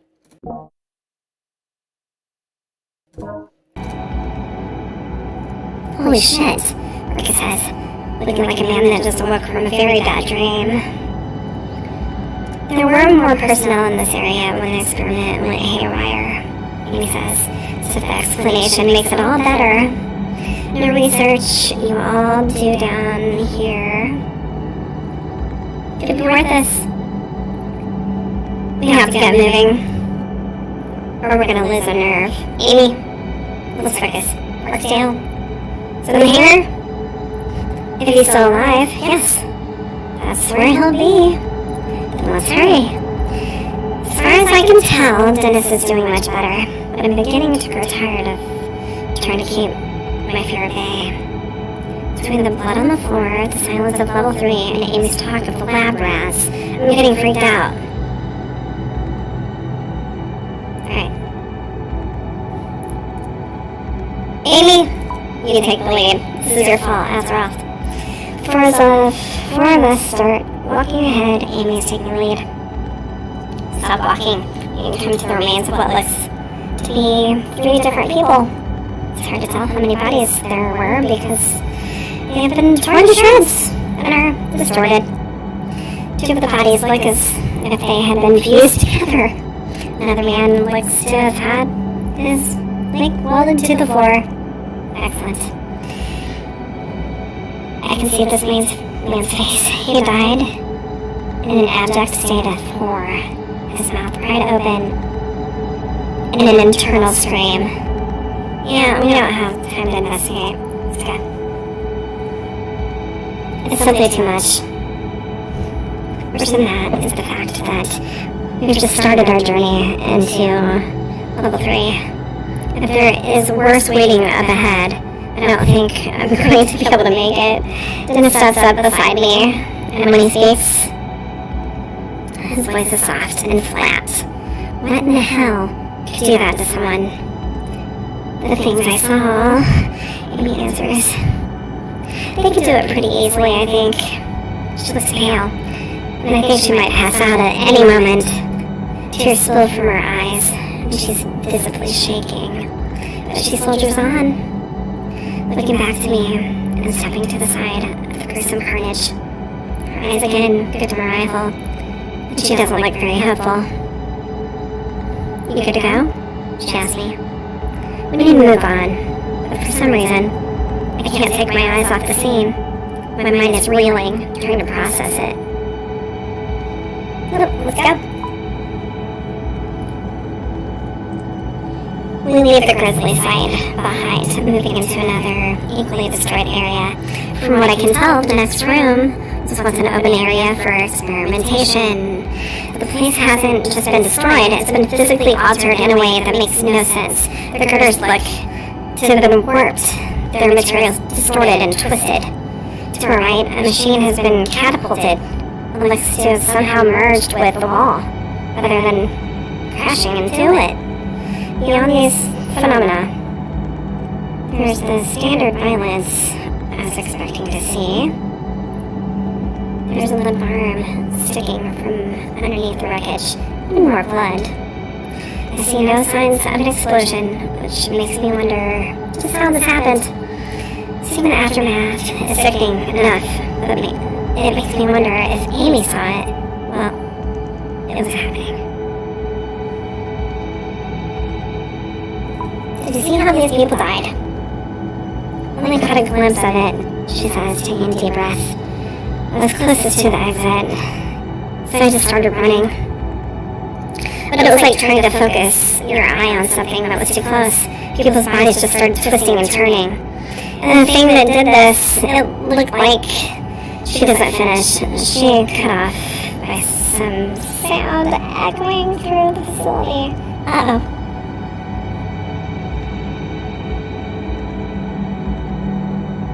It comes from behind us and slightly to the right. I'm not sure what it was, but it makes my blood feel like ice. It sounds almost like static from an AM radio. There's a high-pitched noise beneath it that I can't even start to fathom. What in the hell is that? I ask, instantly clapping my hands to my ears. One of them, Amy says, her voice in a whisper. One of the creatures. That's what they all sound like, Dennis asks. I see that he's leaning against the wall again, wincing at the noises. I suddenly realize I have a death grip on the rifle, ready to shoot at the next thing I see. Is there anything between us and them? Not really, she says. None of the hallways are blocked off by secure doors. Everyone seems to take this as the cue to start moving again. We make our way around the office wreckage. Now with new purpose in our step, we barely make it to the other side of the room, approaching a dark hallway when another high-pitched noise sounds out. This one is louder, closer. We all share a terrified look, and I can tell that Amy is on the verge of losing it. I grip the rifle tightly as we head toward the hallway in front of us. How much farther to the hangar? Close, she says. It's just at the end of this hallway. Dennis speaks up, his voice like ice. Why don't we just haul ass then, huh? No one says anything after that, but I can feel the presence of terror around us, pressing in on us like some new violent gravity.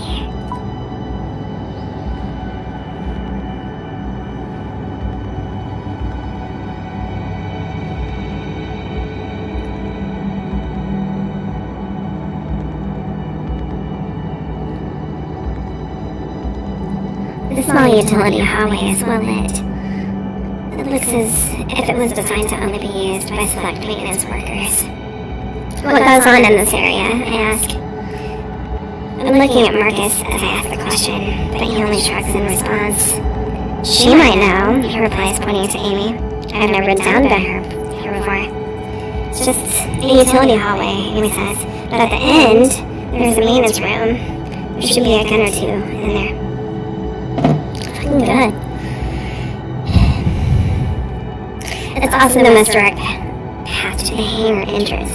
So we walk quickly and quietly down the hall. I take a glimpse ahead and feel the hair on the back of my neck stand on end. Lights become so more sparsely spaced, and it's impossible to see just how far the hall extends into the darkness. The hallway has an occasional trace of bloodshed. Nothing like the main area we've come from. We continue farther down, and just as we begin to see what looks like a large metal door further ahead, I hear yet another shrill sound. This one sounds farther away, but no less demonic. How many of these things did you see? Dennis asked Amy. 3. That's just what I saw. There could be more. What did they look like? Yep, what are we dealing with? I don't even know how to explain them, she says. Monsters. It's the only word I can think of. My mind seemed to struggle, just trying to understand what I was seeing. They're big, and they seem to jerk around every few feet or so. They look like they're made of light. That's about all I know for sure. You know, my ex-husband always said, let my word kill me. She continues, seemingly unable to stop herself. I mean, I doubt he imagined this exact scenario, but still. As we make our way to the hangar door, another high-pitched noise rings out, angrier now. Amy stops walking, causing all of us to stop and turn to her. You have to do something to slow these things down, she says. No, Marcus snaps. There's no time. We need to distance ourselves and get to the hangar fast. Amy ignores him, deep in thought. There's an old hydraulic door set into the wall right there. It has been used for years, though. She looks to me, pleading her case. Together we might be able to pull it closed behind us to keep those things back. Those old hydraulic doors weigh a ton, Marcus says.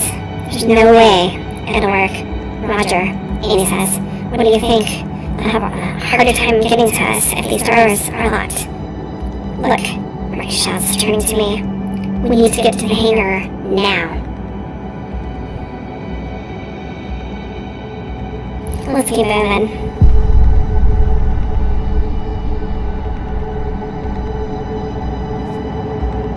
No, I say to the group, with all the carnage back there. I doubt we could stop them. That's what I'm saying, Marcus agrees. Let's haul ass. Amy tries to speak up, but the rest of us are already running down the hallway. I speed toward the hangar doors, not even looking back to see how far Amy has fallen behind us. Panic and hope are fighting within me, and I can't stop myself from sprinting. The fact that yet another shrill noise sounds out elsewhere in the facility is not calming. And there are 2 of them. It's almost like they're calling out to one another. The doors to the hangar sit up ahead like the entrance to some enormous labyrinth.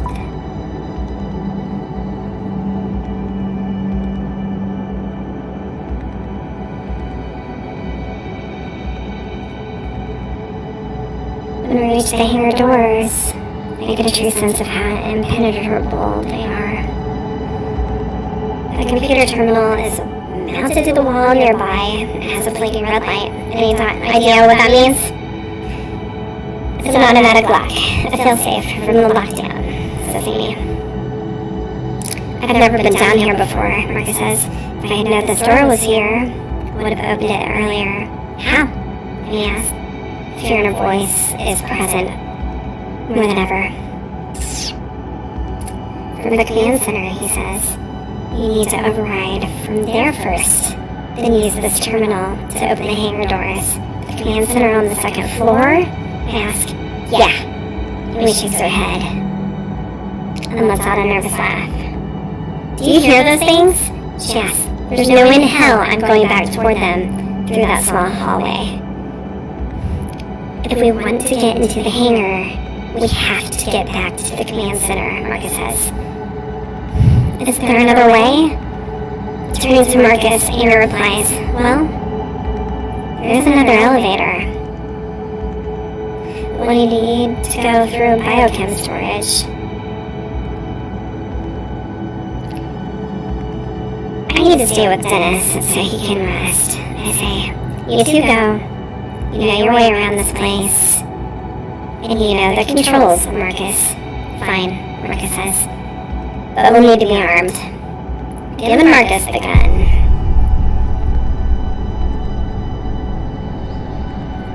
I hand Marcus the rifle, and he turns to go. Amy gives me a concerned look, but follows along behind him.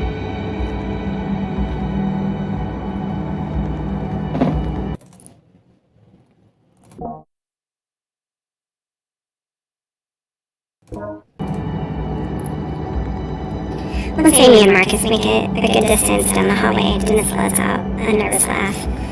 And then there were two. This looks much better, but he still needs to use the wall to stay standing. Didn't Amy say that there were guns and emergency kits in the maintenance room near the hangar door? I ask. Yeah, I think so, Dennis says, looking exhausted. I look ahead and see a door to the right that reads maintenance. Might as well give it a try. I go to the door, try to open it, and find that it's locked. Let's kick it down.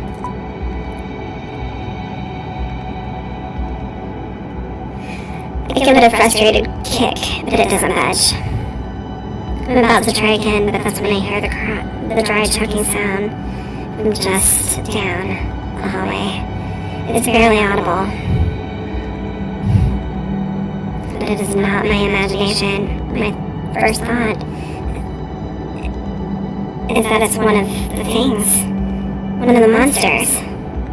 But after calming my nerves and reassessing, it sounds more like a person. I think about how angry and on edge Amy was when she turned to leave, as well as how scared Marcus had looked. Alarm bells sound in my head, and before I know it, I'm heading back down the hall, away from the hangar doors. Stay here, I'll be right back, I whisper over my shoulder to Dennis. See if you can figure out how to get into the maintenance room. Where are you going? He asks. I don't bother answering him, as I bound through the door where Amy and Marcus went. This is good. It's not good. They're fucking dead. God damn it.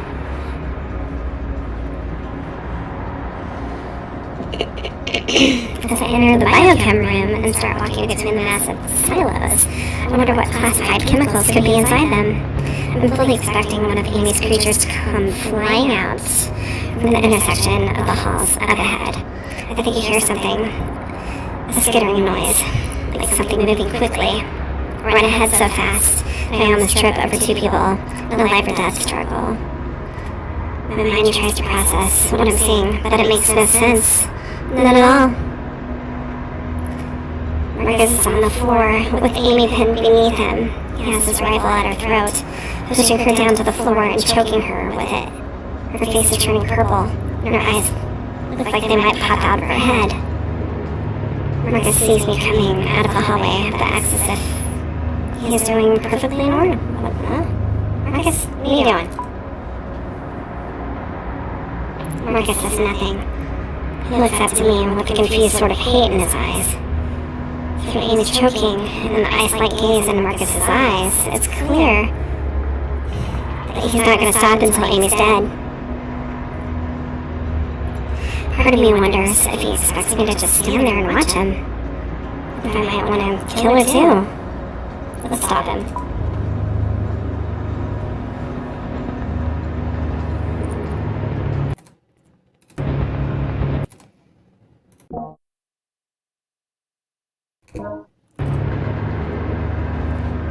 I start rushing towards him before I really knew what I was doing. I bring my fist down, and a hard arc across the bridge of his nose, and I'm rewarded with a sick crashing sound. He cries out as he falls to the ground, looking at me as if he doesn't understand why I punched him on the floor. Amy clutches her neck and gasps for breath. I start to fear that I was a moment too late, just as I see that the rifle has been thrown across the floor. Marcus seems to notice this at the exact same moment that I do. Let's hit Marcus again. He's out of control. I deliver a surprisingly strong blow with my right hand, clipping his chin from my awkward position. I'm in the process of planting a knee in his chest to hold him down when his left foot comes out of nowhere, landing hard. The kick catches me squarely in the ribs, knocking the breath out of me. What the hell are you doing? By killing her, I'm saving all of us. This is all her fault. I sense that he truly believes this. But if that's the case, then why not just shoot her rather than strangle her with a rifle? The answer is simple. We would have heard the gunshot, and I, or those things, would have come running. He wanted to kill her quietly, and then what? Would he have done the same thing to Dennis and me? Seems fitting, really. When we first came upon Marcus, he'd held a gun on us. I've been so relieved to see another human being. I had underestimated just how unhinged he was. Marcus and I both dove for the rifle, still laying on the floor. Start wrestling for possession. But I'm not confident I'll come away with this. So we struggle. He starts inching the muzzle of the gun toward my face. A position I do not want to be in. I start pushing back hard. But if this thing accidentally fires, I'm not sure where I'd prefer the bullet to go, especially in this room full of chemical tanks. Yeah, I already killed Marcus. Fucking Marcus. I grunt as I push the muzzle to point toward his face. Realizing he is literally looking down at the barrel of the gun, Marcus ducks his head out of the way. This makes him lose leverage, allowing me to yank the gun from his grip. I get to my feet as quickly as I can, swinging the rifle back around on him. For a moment, I think I've knocked him out. But his eyes flutter and he looks at me as if I betrayed him. Her people, he says. It was them that did all this. She deserves to die. She did this. I look at Amy and wish I could help her. I'm relieved to see she is managing to draw in a few breaths. Her legs move as she tries to push herself into a sitting position. You wouldn't know, Marcus says. You didn't work here under their security. You don't know what it was like to... He surprises me by lunging toward me, leaping from the floor like a human projectile. I don't have time to aim carefully. I have to react fast. Let's shoot him.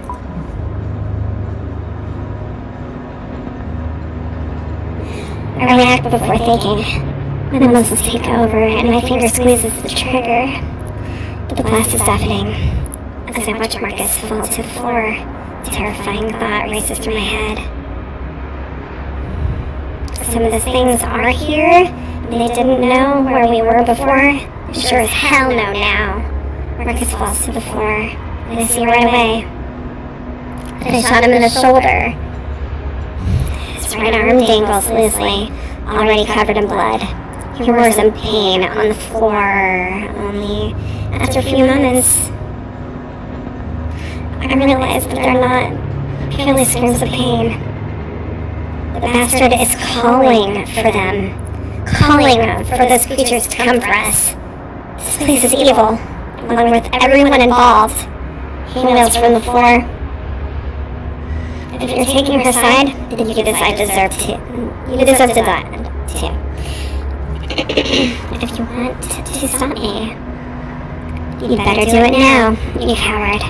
The rage in his eyes, Amy, as well as toward me for stopping him, makes me think that he'll deliver on his threats. I raise the rifle again, every urge of my body, wanting to make sure he doesn't come back to bite us. But I'm not a violent man.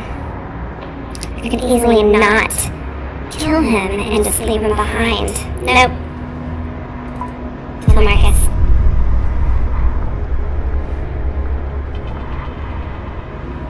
I aim for his head and start to squeeze the trigger, but I can't complete the motion while I'm looking at him. I close my eyes tight and squeeze the trigger, and the muzzle bursts, and I hear Marcus crumple onto the floor. Stop for another 10 seconds or so. Then I realize I've been standing still, frozen, my eyes closed and my teeth clenched. Try to avoid looking at Marcus's body, and instead lean down to Amy. You okay? She nods slowly. Have to go, she says, her voice raspy. They'll be here any minute. Too much noise.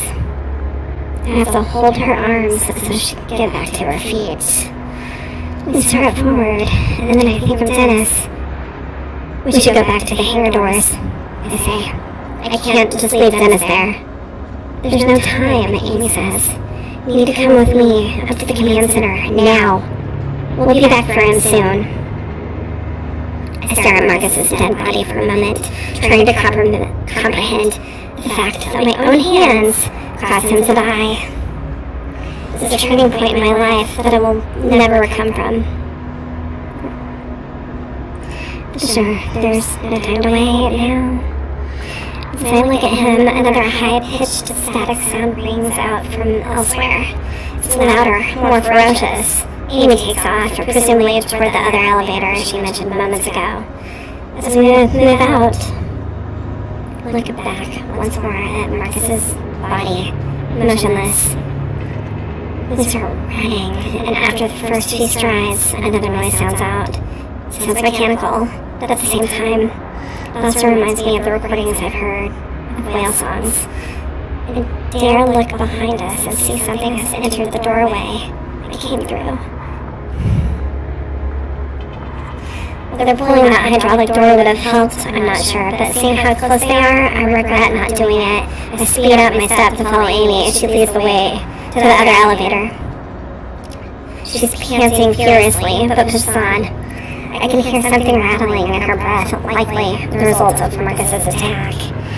This makes me imagine how his cold, uncaring eyes must have looked, staring down at her as he tried to deliver her to death. How she is still forging on is beyond me. I'm sorry about Marcus. It's not your fault. She interrupts.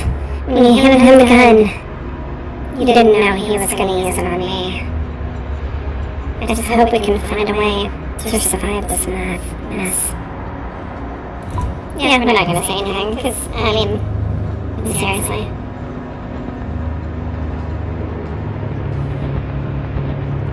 We both keep our eyes fixed straight ahead. Better to stay focused. We finally come to the elevator at the end of the silos. Now I'm more concerned with the monstrosity that is on our heels. Amy furiously slaps at the button to open the doors. They slide open slowly. It feels like it's taking forever. We squeeze in before the doors are opened all the way. Amy actually falling to her knees and screaming. ready the rifle and watch helplessly as the doors finally reach their full opening capacity. As they hold open, I see a large shape floating toward us. It's phosphorescent, like white glowing outlines, an impossible shape. Behind it, I see another shape that's also entered the biochem room. And another. The third one breaks away from the other two, taking a quick right. It moves with eerie speed. They're heading in our direction. Oh no. They're heading for Marcus's body. Good.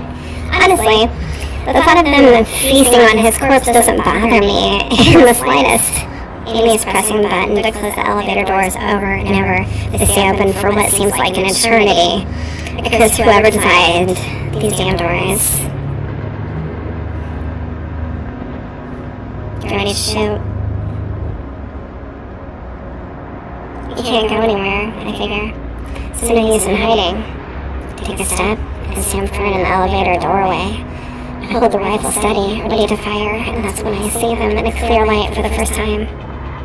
I can see their features, their shape, and their colors, but my mind can't quite process it all.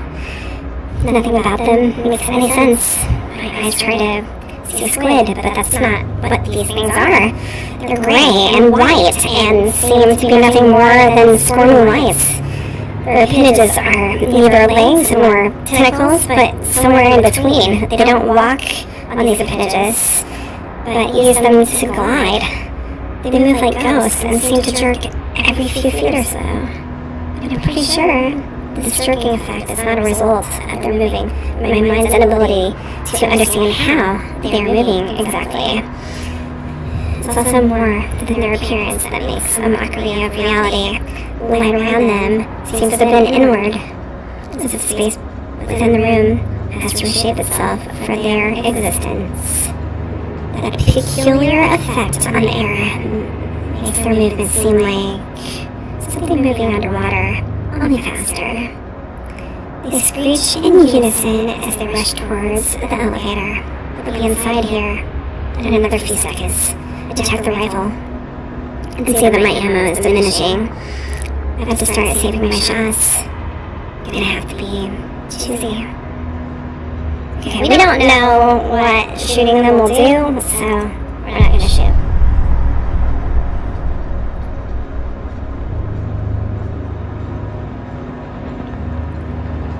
They keep advancing. Even if I know the doors may not close in time, I manage to keep my cool and avoid firing off any more rounds. My finger itches to pull the trigger, but I resist. I'm not even sure if a gun would affect them. Finally, the elevator door closes. The creatures wash against the other side of the door, making an electrical noise and crying out in anger. The tips of their spider-like appendages poke through the wall and the elevator door, but for some reason, they can't get all the way through. Amy screams and curls into a ball in the far corner of the elevator, crying. I say nothing to her. I just cling to the rifle, hoping those creatures don't find Dennis as he waits by the hangar doors where I left him. Are his safe and ours? We need to get them open now. Okay, that's the end of chapter 3, and it's time for a break.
And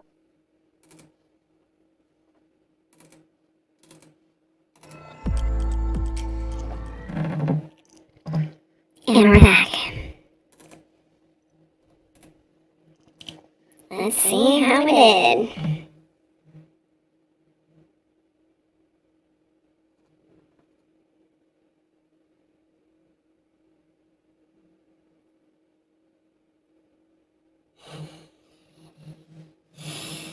Not many people decided to kill Marcus. Oh well. You know, he shouldn't have been such a dick.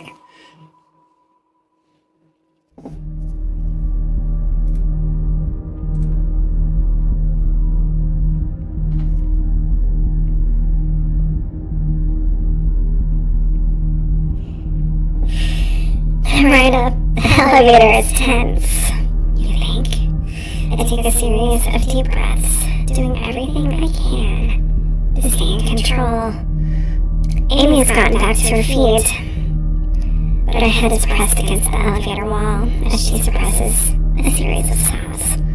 I find myself trying to remember the way those creatures looked, but my mind seems to shudder at the effort. I've seen something that is an impossibly mockery of what I know is real. It fills me with terror that dwarfs anything else I have felt since discovering the facility. I try to focus my mind on something else, and that's when I remember that I've just murdered Marcus. I killed Marcus, I say. The thought of feeling like jumping into cold water. Have you ever killed anyone before? Amy asked. No. He was gonna kill me, she says. I'm sure of it. Probably. Well, thank you, she says. But her tone is unsteady, and her face is unreadable. Okay, not slight. Dwell on killing fucking Marcus, right? Got shit to do. I guess he deserved it, she says. Her comment hangs in the air for a moment as we wait for the elevator to stop. So, I say, how did you end up here? She gives a nervous chuckle and shrugs. I used to work with the Pentagon. Some pretty upper echelon stuff that I still can't discuss. Really? Really? No, you still can't discuss it. You're gonna die. Might as well. I assume this place is even more upper echelon, I said. This place isn't even on the scale, she answers. My other job was a cakewalk compared to this. Why stay? Because the money is ridiculous. I have a 13-year-old daughter already talking about Harvard. You do the math. Why are we asking these fucking questions? Who cares? There's shit coming to get you. Here, we don't need to talk about Harvard. No, just one. Her dad split on us when she was 3. I never remarried, so no siblings for her.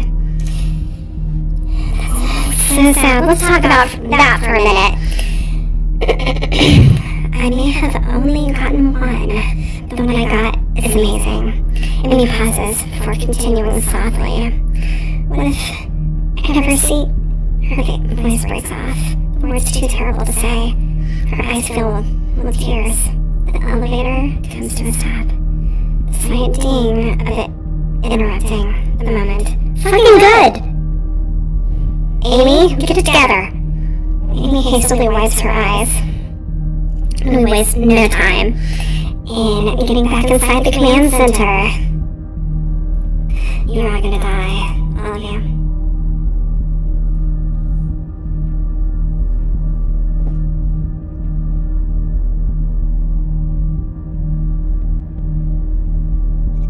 I ready the rifle, suddenly certain that there are more of those creatures waiting for us in the hallway on the 2nd level. But the way is clear, allowing us to haul ass to the command center once again. find myself staring at the screen that shows a ruined worksite. Okay. Amy says, typing commands rapidly. It can't be that hard. Okay, so she doesn't know what she's doing? That's great. I keep peeking over my shoulder, my sense is feeling as if the monsters are sneaking up on us. Mere inches away. I then think of Dennis and wonder how he's faring back on level 3. Is he safe? I look back to the screen and see that Amy has finally found what she's looking for. The prompt on the screen says override of hangar doors and all level 3 locks requires clearance code. Amy types in a number with shaking fingers and the screen goes black for a moment.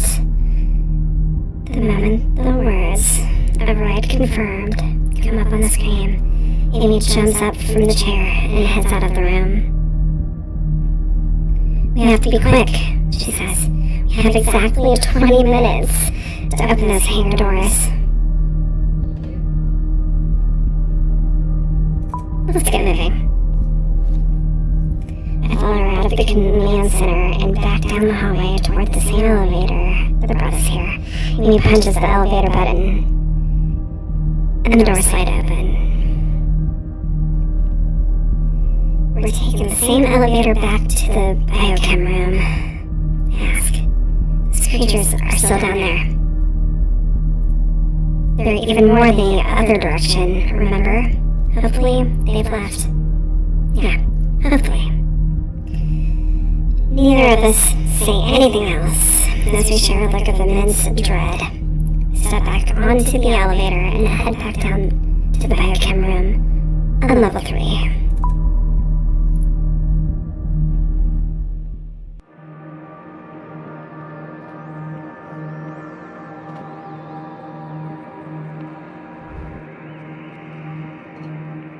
As the elevator doors open, we peer out, looking to see if the creatures are still in the area, but it's all clear. When Amy looks to me, her eyes are clear and strong. Marcus wasn't entirely wrong, Amy says as we start walking back toward the hangar doors. About what? I ask. About how I'm partially to blame for this. You know what? You are, Amy. Whatever. Marcus was just an IT guy who seemed to not have known what was going on.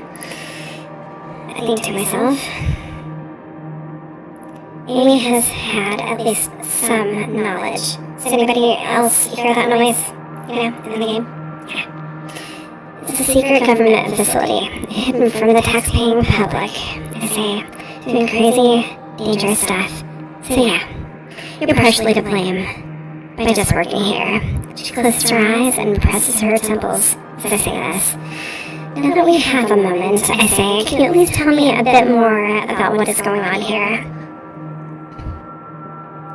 Are you familiar with Large Hadron Collider over in Switzerland? I've heard the phrase, but that's about it. It's a powerful particle accelerator. Oh, is this CERN? Okay, thanks CERN. Right now, they're using it to try and create what's called dark matter, which is always a good idea. It's theorized that this dark matter actually makes up the majority of the universe, the parts of the universe are very different from our own. My guess is the people at the LHC will probably create their first dark matter particle in about 2018 or 2019. Here in this facility, we were able to create one almost 10 years ago. It was the key to our research.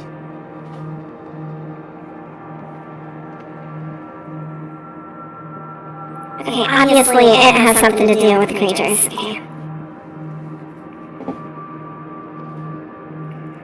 We use dark matter to assist with instantaneous transfer of the subject, but we have yet to perfect or understand it.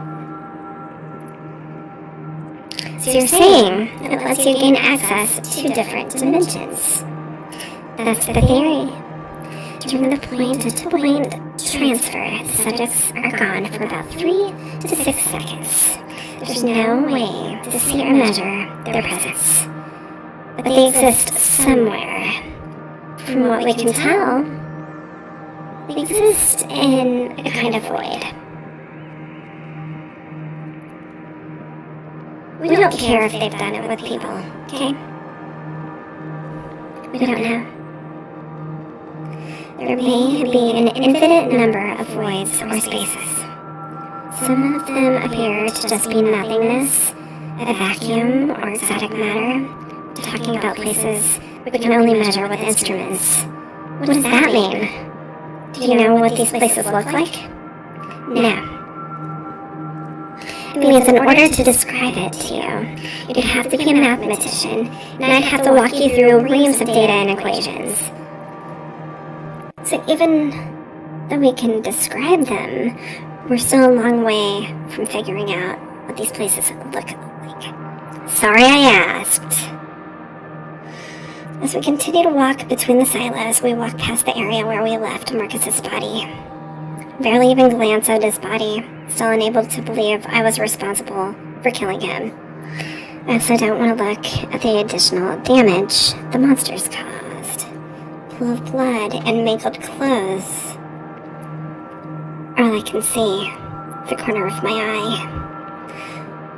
I realize that we are walking very closely together between the silos, perhaps trying to create the illusion of safety. We reach the exit, connecting to the hangar doors, where Dennis, hopefully, still sits. My guts clench and my heart hammers in my chest as we open the door and walk through. I love the rifle, but at first, it seems that nothing is waiting for us. And that's when I see the glowing, hulking shape to my left, closing in fast.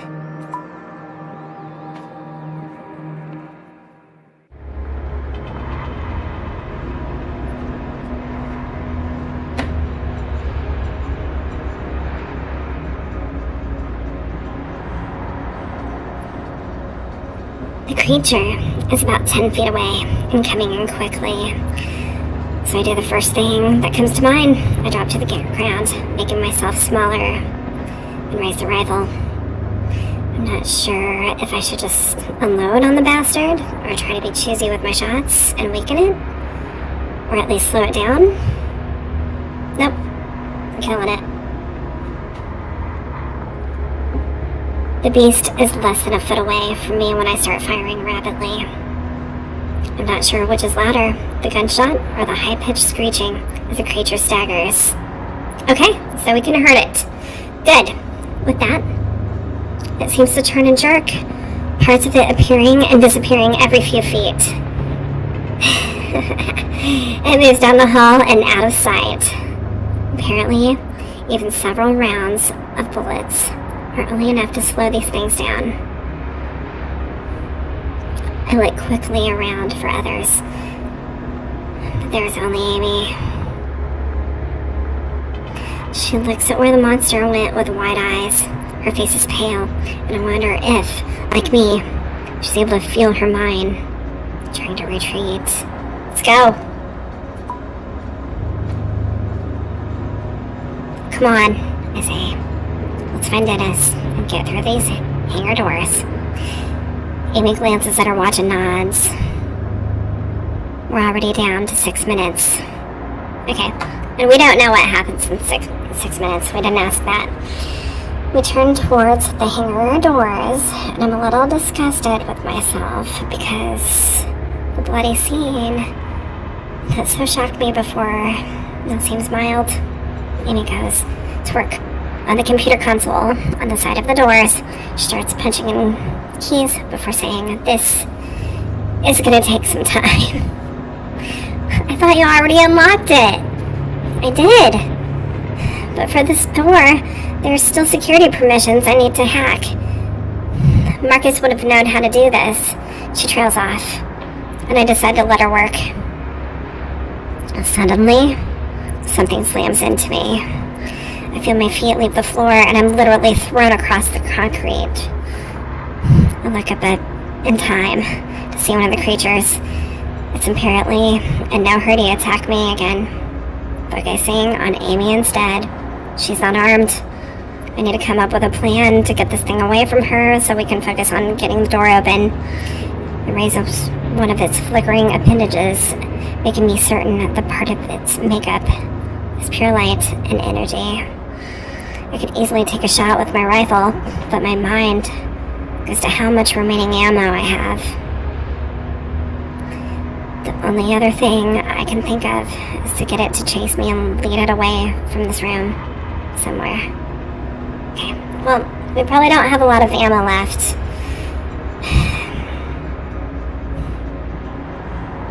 Let's run.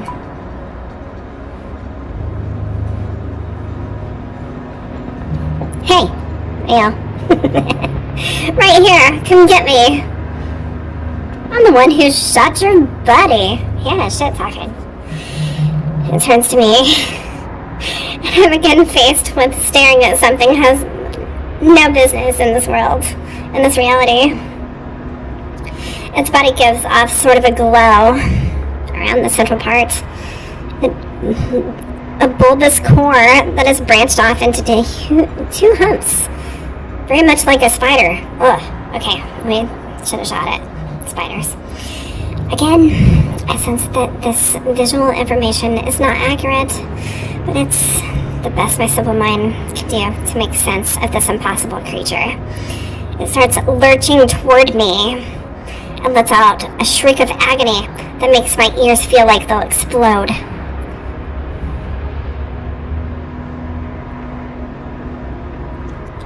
Now that I'm sure it's coming after me, I take off running and head into another hallway we haven't been down. Sweet, let's get lost. Amy will be fine. I find myself in an industrial-looking area, and I'm pleased to find that the monster has followed me through.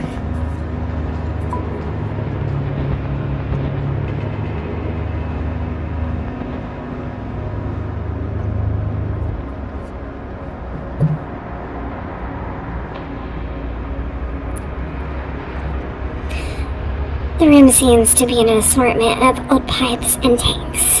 I assume some of them run further down into other areas of the facility. With the creature on my tail, I dash into the maze of metal, hoping to lose it. It's definitely having a harder time squeezing through than I am, and that slows it down. Of course, the room's not a cage of any kind. The thing is still heading towards me, shredding through the pipes as it rages. I notice that sometimes it's breaking the steel girders, but other times it seems like it's somehow merging or changing them. Pipes that were separate are now connected together in a way that makes my head hurt. I finally get a good amount of distance between myself and the creature.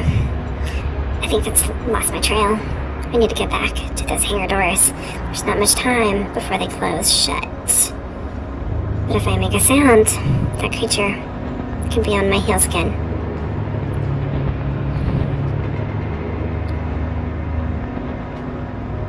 Run.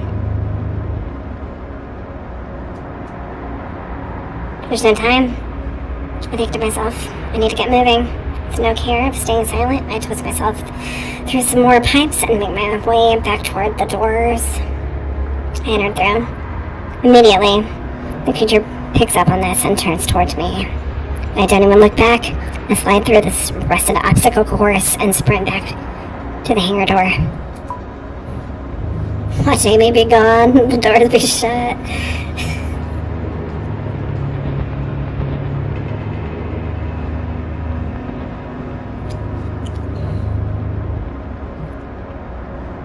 I burst back into the large room and see if Amy's still working on the computer terminal by the hangar doors. You okay? I ask Amy. I can clearly see her battling for control of her faculties. Steel determination wins out, and she gives a grim nod. Any sign of where Dennis went? I ask, hoping she hasn't noticed his body anywhere. No, she replies. It's then that I realize that I have no idea how many rounds I have remaining in the rifle. This isn't a model I'm familiar with outside of some deer hunting. Not much of an expert on firearms. Still, I'm able to locate the chamber easily and see that there are 4 rounds left. Not great, but it could be worse. How are we on time, I ask her. 4 minutes. I'm going as fast as I can. I was worried how long it would take for you to lose that thing. Well, I say, I decided it was better to get back quickly than to... At that moment, the creature screams on the other side of the door. He'll be here any second. Amy does her best to focus on the keyboard. But there's still no sign of Dennis. Before I have time to look around, a screeching sound erupts from the other end of the room. I bring the rifle up in a shooter's stance and turn around. With the hangar doors right in front of me, no signs of Dennis, and a closing window of time, I have to be confident. Yet, when 2 monsters come around the corner, my body wants to shut down. The appendages seem to jump in time and space, reaching out for a split second, independent of the body, and then disappearing back to where they came from. It turns and screeches at me, its glowing tentacles snaking out of its body. My knees tremble uncontrollably. Behind me, Amy shrieks. I feel myself losing control, my mind sliding into the abyss of insanity. I pull myself back from the brink. I've got to stay in control. We gotta slow him down. We don't have any time. Shoot him. I step away from Amy and the hangar doors and toward the monsters, ready to defend her. I ready my rifle, but the creature wastes no time.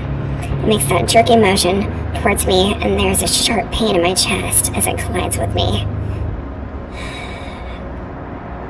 Or through me. It's hard to tell. My instinct is to try to grapple or hold this thing down, but then I realize I don't even know if that'll work. Well, we gotta fight. We made it this far.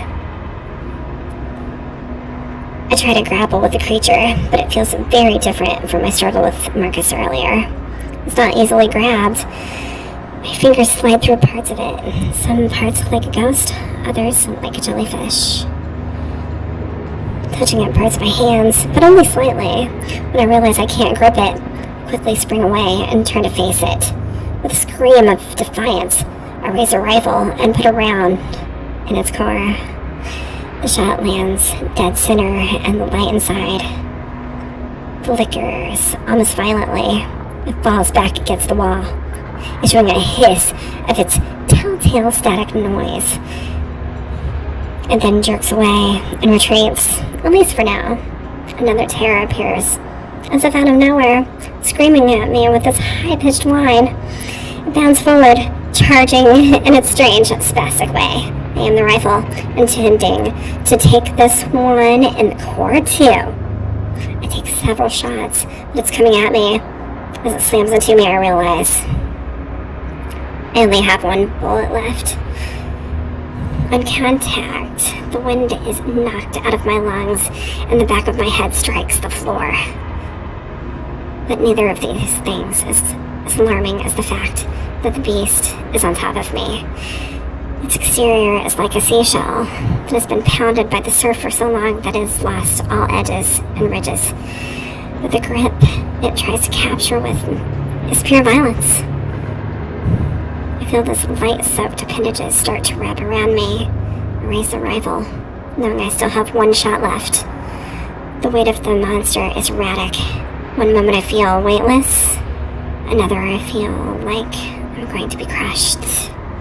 I push upwards with the rifle to aim, but it's overpowering me. I'm not sure I'd be able to get an effective shot off.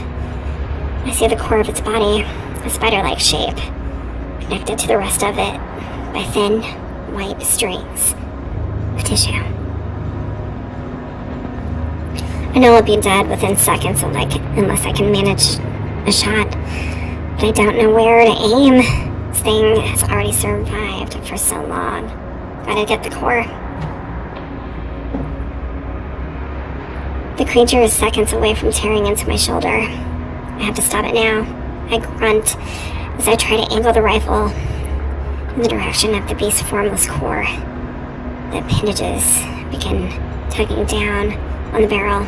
It's at that moment I pull the trigger, unleashing my final shot. Thank God I saved this bullet earlier. The shot aggravates it enough to win me some breathing room. I saved my shoulders, but this thing's still alive and kicking. Then I see the creature extend its tentacles in a violent whip-like motion away from me, while it makes that static, screeching sound. Good, motherfucker. The creature disappears into thin air and reappears a few feet from me, retreating with a shudder and cry of desperation. I get to my feet just in time to see the monster head in the direction of the biochem room. Amy looks over at me from her terminal at the hangar door, looking petrified. I manage to help myself up when I see another figure nearing us, but to my relief, I realize it's a human figure, Dennis, with a gun. "You okay, boss?" he asks, but his eyes aren't on me. They're looking to the creature, trying to understand exactly what he's just seen. About 15 minutes ago, I heard the door to that maintenance room unlock. Dennis says, pointing to the room I'd tried to bust my way into earlier. "Ah," Amy says. "When I did the override up in the command center, it locked all the small doors down here, including that maintenance room. I went inside there and hid," Dennis continues. "And while I was waiting for you to come back, I found a massive trunk. There were a few guns in it, so I grabbed this one," he says, patting his shotgun. "Let's be nice to Dennis. We're happy. We're happy he's alive." "Thanks, boss," he says. "Me too." "Great. Now, how's that door coming along?" I ask Amy. She makes a few final key presses and says, "Done." The door is open with a noise of hydraulics and a whoosh of air. Dennis, Amy, and I climb up and head through the doors, moving on nothing more than adrenaline. I see her look longingly at the maintenance room Dennis took the shotgun from. "You get into the hangar," Dennis says. "I'll get some more firepower." Satisfied with the plan, Amy heads through the doors. We scramble inside, finally inside the hangar. Dennis approaches from behind, holding several guns and looking like a kid grabbed an armful of Halloween candy. Amy reaches out for a 9mm with one hand. Dennis turns to me and holds out a shotgun and a handgun for me to choose. Both look deadly. The shotgun looks more powerful. The handgun would probably be more precise. I want more power.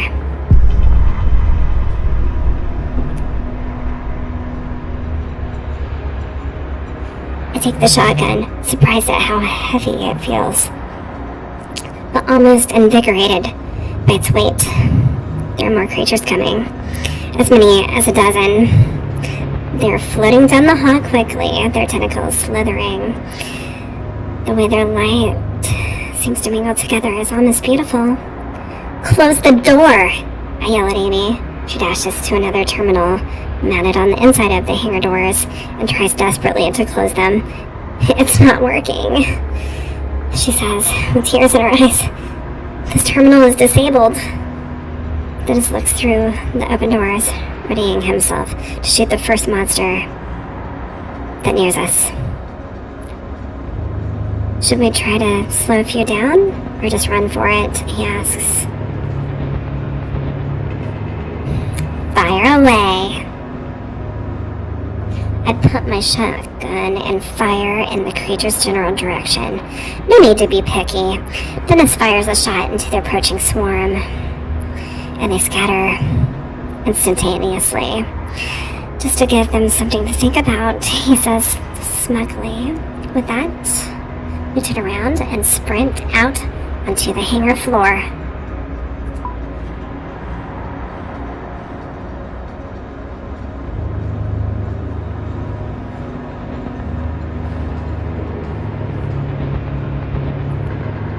The room is enormous, so large To call it a room seems silly. A large concrete floor stretches out below an expansive lofted ceiling. The area is mostly empty except for one side, which has rows and rows of metal barrels. Back on the far wall is a lit area that seems to expose more rooms, labs, and machinery. Also, in the rear of the hangar, I can see some kind of chamber or control center. Dennis and I follow Amy across the hangar floor. Behind us, a series of rough, slithering sounds tells us that the creatures have made their way into the hangar. From somewhere up ahead, a loud buzzing noise sounds out. It reminds me of the slight buzzing noise I'd heard in the forest, the noise that got me into all of this trouble in the first place. I look ahead and see that in the far back of the hangar, a bright red light is flashing. There's a small hatch door. Below the light, the hatch is open, and I can see a shape inside it. I can barely make out the figure of a man standing there, holding an industrial microphone. And as soon as I see him, I hear his huge, amplified voice. It blares down over an intercom system, and he sounds pissed. I don't know who the hell you are, he says, but this is a government facility on lockdown, and there are protocols to this shit. I assume the curse coincides. It's too fast. Okay. The first sprays low, hitting the floor and causing a shower of sparks. The second shot causes one monster to jerk backwards. It's a good thing that a shotgun is quite forgiving. Amy and Dennis take the cue and start firing as well. The floor becomes littered with swirling white fluid from... I'll just allow everybody, go ahead.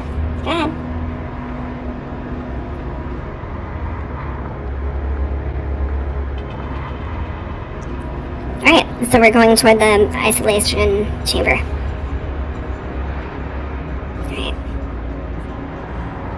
Let's cover the others. Go inside where that guy is, I say. We'll make sure we don't have any of those things right on our tails. I'll hold them back for a while. I know it sounds macho, but it also feels like the right thing to do. I have to at least try to give some kind of chance for escape.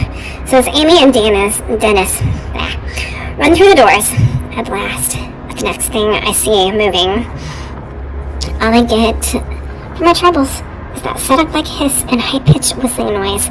I'm able to beat them back for a bit, forcing them to scatter. Each flicker of light is a small victory. If nothing else, I'm buying Amy and Dennis time. When I'm certain there's nothing more I can do, I turn and run. I hustle, quickly catching up to Amy and Dennis, who stop in turn to provide me with cover fire. There, Amy says, pointing to the small door where the man was standing there earlier.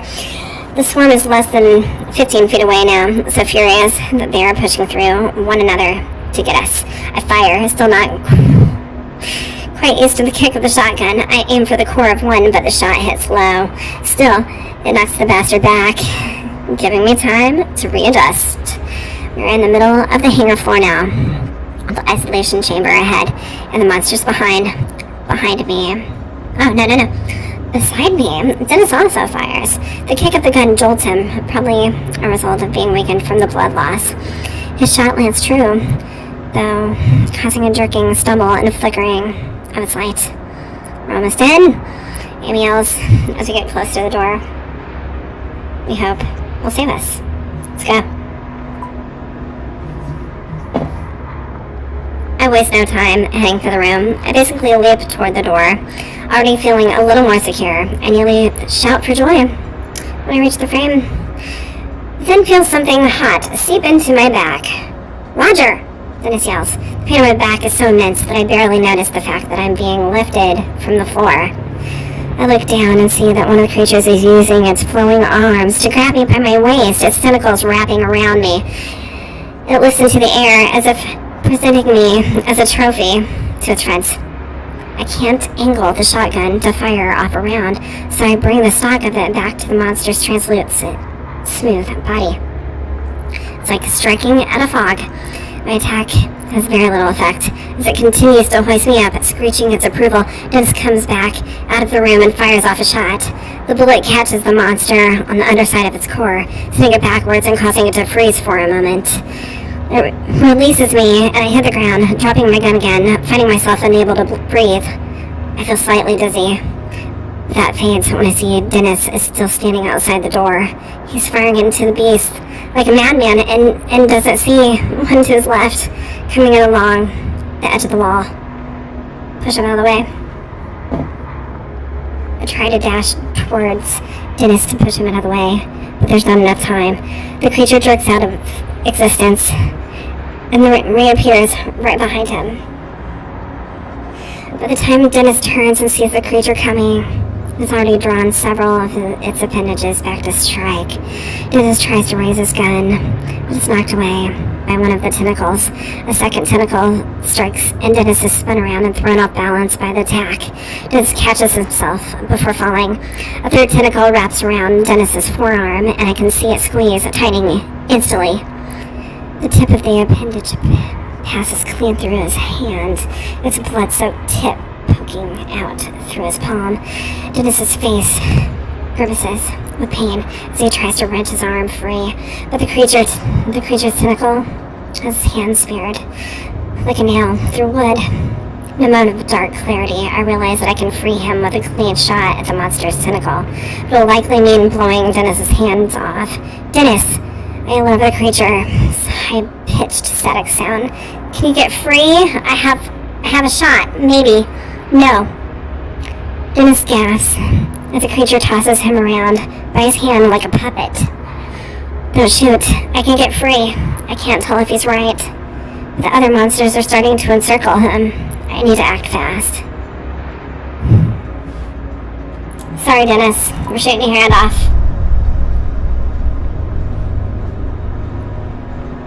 If I don't take the shot, well, I haven't. They're gonna kill him. In a last-ditch effort, I try to get a good shot on the monster, but there is none. I'll hurt Dennis even worse if I try. I take aim and fire off a shot. The shot lands perfectly and results in a lot of blood and screams from both Dennis and the creature.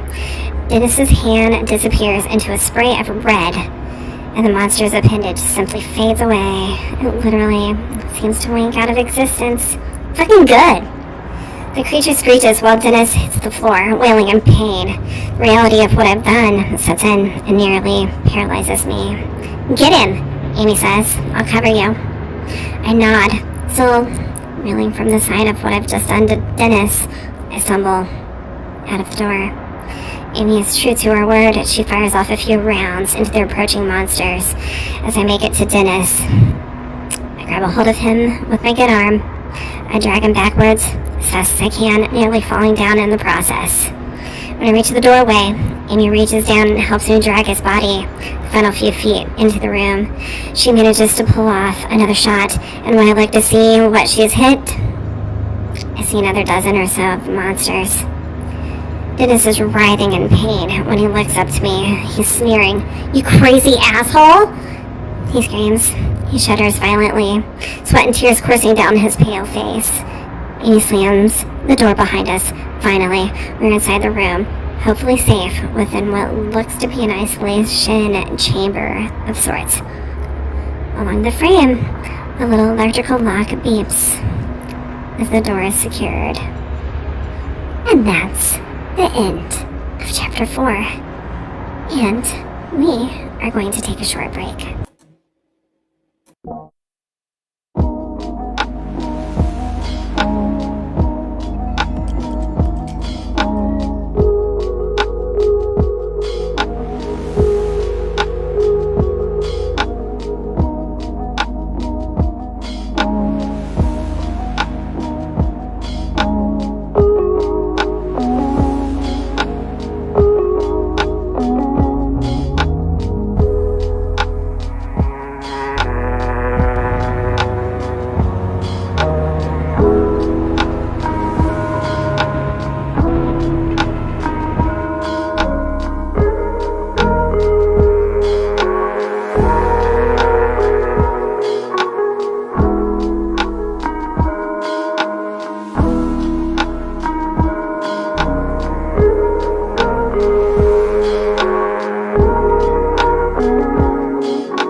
And we're back.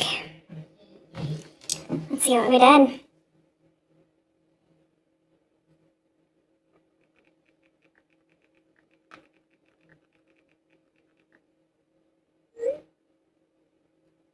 Alright.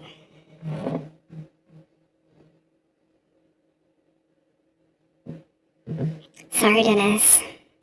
You know, but we're in the door. You can bitch later. Oh yeah. This could be safety. We are now inside a large, reinforced chamber of sorts, almost like the inside of a submarine. That seems good. Near us is the door, shut tight, far away. From us along the back wall are all sorts of controls and monitors. It seems clear that this metal door is impenetrable, at least to them. I'm fairly sure that they aren't getting in. Dennis looks like a walking corpse. I do everything in my power not to let this show in my expression. His face is in a grimace, and he shouts at me, "To hell with you! What were you thinking?" Blood pools on the floor below wherever he holds his arm. I say nothing. It's all too much. My brain feels like jelly. We need to get him some help or he's gonna bleed to death, Amy says. We are interrupted by a man's voice booming behind us. Just what in the hell do you think you're doing? The man roars. He's an older man who seems to exude power and authority, but he also looks tired and scared. I assume this is Barksdale, motherfucker. He walks over to us from the back, he says, of the chamber. We didn't have a choice, Amy responds. We had a... Did you override the locks on the hangar doors? Barksdale demands.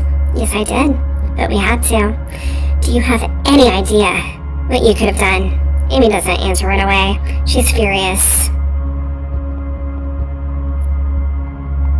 But she's also scared and visibly exhausted.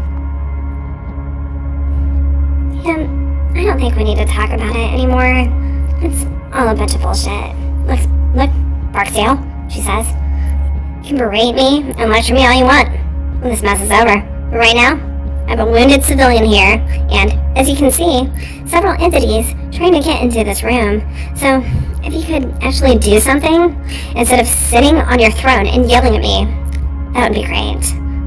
Good for you, good girl. I'm impressed by her guts and wonder if there is some sort of beef between the two of them. Surely, working in a place like this causes some stress and tension between people. As we wait, I notice a small peephole in the door. I go to it and look out to the things. They're still looking for a way in, but finding no success. I wonder if they can sense or somehow see me through the door. Okay, yeah. Fuck you. I can't help myself. Hold up my middle finger to one and smile defiantly. I get a blast of high-pitched sound in response. Fucking sweet. Okay, you'll be reprimanded for speaking to me in such a way, Barksdale says to Amy. Reprimand me all you want. I'd like to survive this first. Cover your ears, Barksdale shouts, walking away toward the far end of the room. Stay put until you hear back from me. Thank you, Amy says, with fire in her voice. Then she turns to me and says, better do what that man says. Just cover your fucking ears.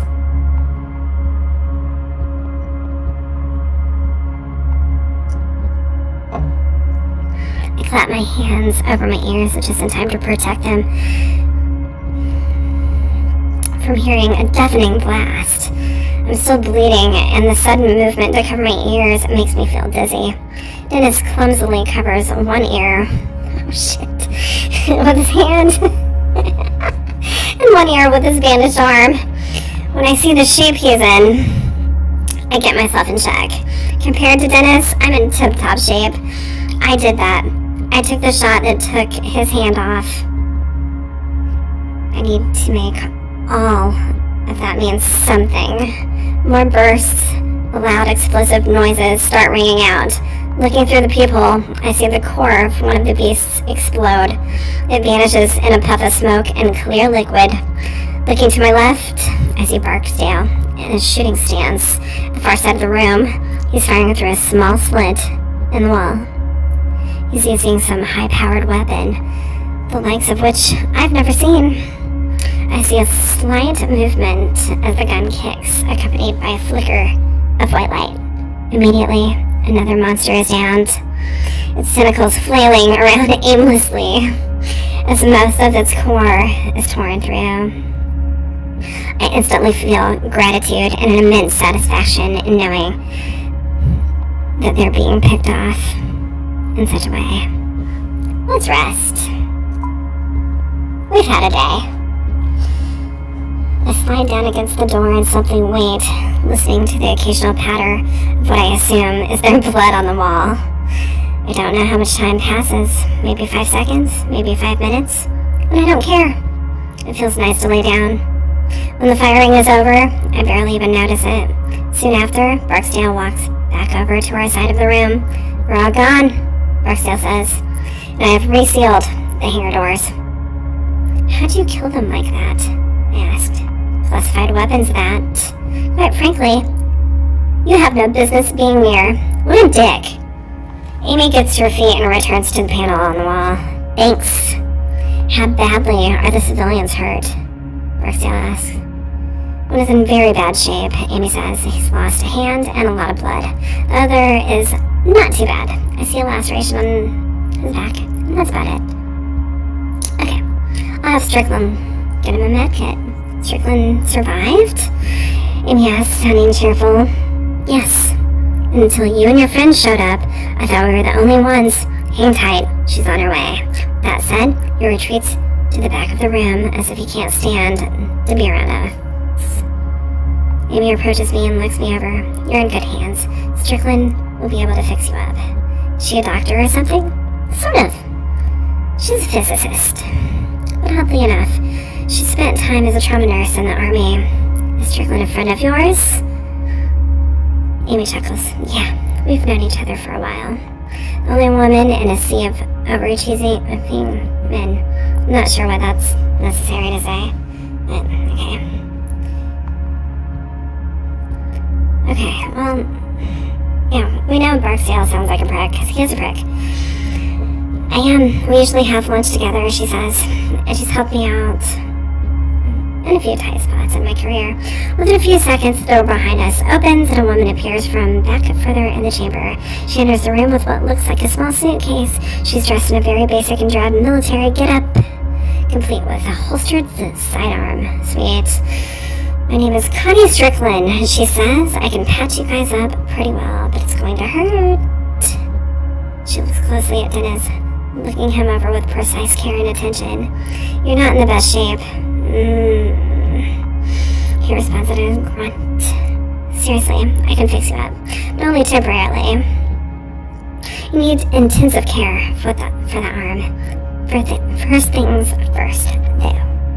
Strickland pours the liquid over his maimed arm and starts stitching. She then wraps his arm with 3 entire spools of gauze. Blood shows through right away.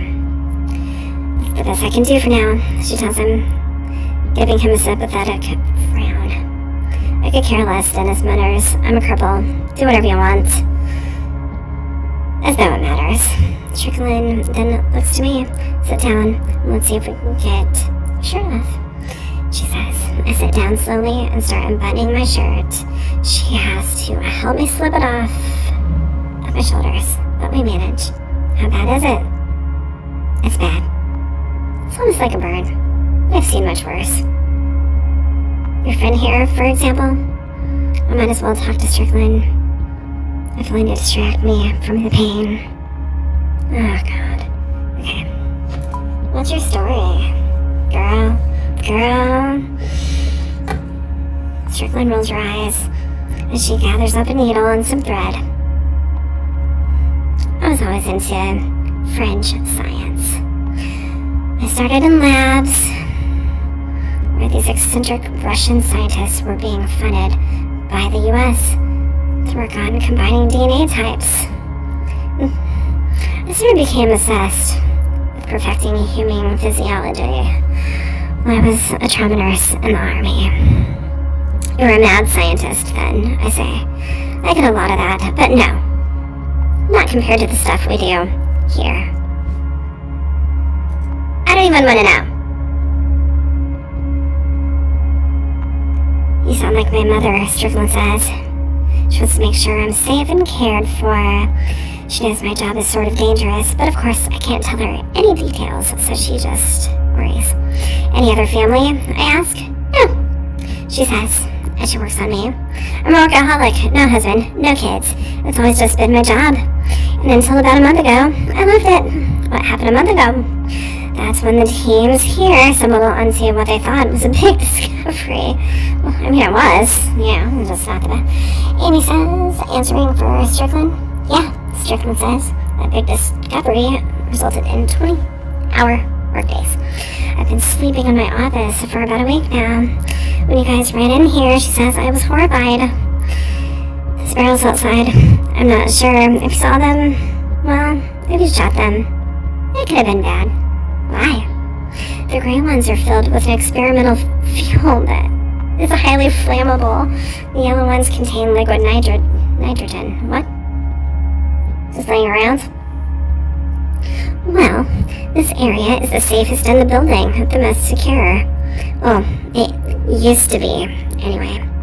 And take this, she said, handing me 4 pills. Painkillers. They won't work immediately, but they'll do the worst of what you're feeling. Are these the best idea, I ask? Will they make me dizzy or out of sorts or something? Will I get in response? Is an annoyed and determined look. Take the painkillers, Jesus. I dry swallow the pills as she starts working on me. She slathers the wound with some sort of liquid that stings like crazy, and I gasp. Grin and bear it. Don't be a bitch. Ready to stab me yet? Strickland asks. I'm fine. I grit my teeth in pain and try to catch my breath. Dennis comes out of his haziness and tries speaking to Strickland, but his words are slurred. White light from the ground. Dennis says, you think that caused the power outage? Think that brought the monsters out? Could be, Strickland says. But your crew was far enough away from the facility. Or at least we thought you were. Dennis chuckles in a way that makes him sound menacing. Nope, wrong. You thought wrong. So you and Barksdale are the only survivors? Amy asked. Seems that way.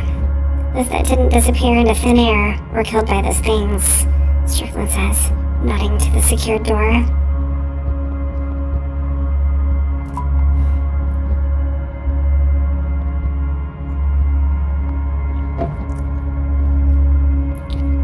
Or so people were killed. I'm not sure how many were scheduled to come in today. I'm glad to see you. Where were you when it happened? Amy asked. I was in the micro lab on level 2, Strickland replies. Park and O'Brien were there with me, and they just disappeared. It looked like they were being stretched, distorted, and then there was a ball of white light, and they were gone. The ball of light just annihilated everything it touched. Would it leave a perfectly round hole? I asked, a light bulb turning on in my head. We saw some of those up at the logging site. Yeah, and I saw a ball of white light too. Dennis chimes in. That was probably the same phenomenon, Strickland replied. Amy looks at the ground, like a child that is afraid to ask an adult for something. Finally she asks, where did they go? We don't know, Strickland says. It could be an infinite number of different dimensions, or even some dimensions that merge and mix together. It could also be a place that exists between dimensions. Barksdale calls it the void. I'd call it dead. No, she says. We keep tabs on the heart rate, blood pressure, and breathing of all the rats and human test subjects. Wherever they go for that time, they are still very much alive. I went through the rest of Strickland's stitching, feeling the tug of my skin, but thankfully, no more blood flowing. Finally, Strickland says, "You're good to go." She looks over Dennis one more time. He doesn't so much as stir when she rechecks her work. She's already having to remove the gauze on his wrist as it's soaked through with blood. The wound looks like it's starting to clot, so that's good at least. I stare at the floor. Strickland does what she can. Will he make it? I'm not a doctor, Strickland says. Not really. But based on the bit I do know, I'd say it's about 50-50 right now. So have you and Barksdale been able to contain all those creatures? Amy asks. Strickland appears shocked. Clearly not the reaction Amy was expecting. Contain? Are you nuts? Do you not know what's happening? Amy's eyes widen in fearful confusion. What do you mean, what's happening? Other than the initial experiment failure? The anomalies are becoming more numerous and further from the source, Strickland says. The casual humor in her voice is now gone.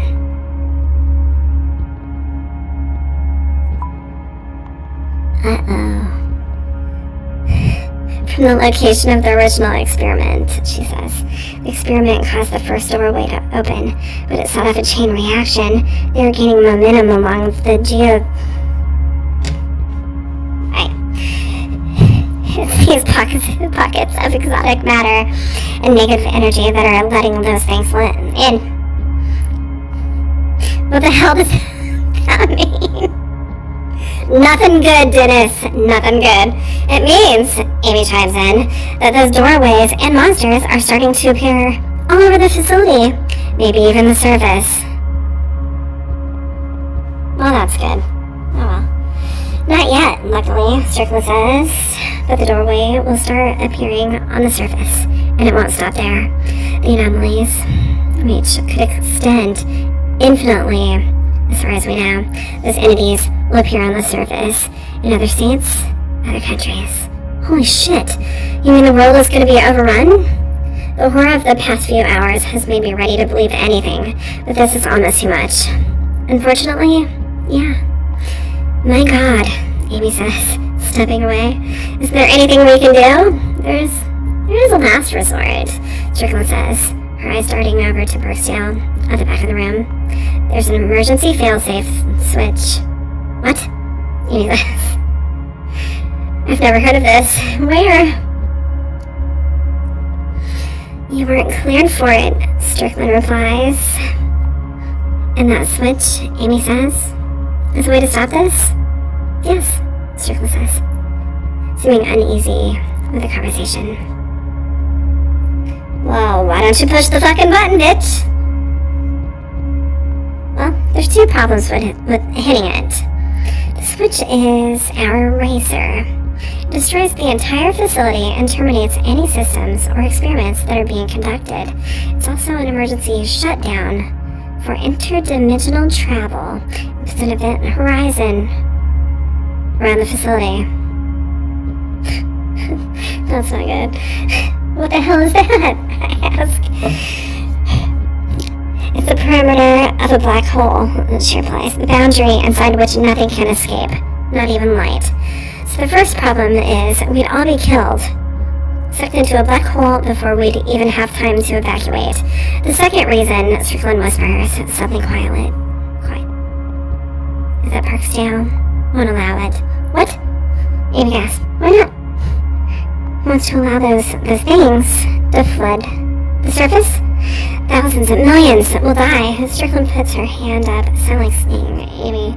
They both peer over the far side of the room where Barksdale has his back turned because he's a bitch. I know. He doesn't care. He says he'll be happy to rid of the oversight so he can continue his work. Oversight?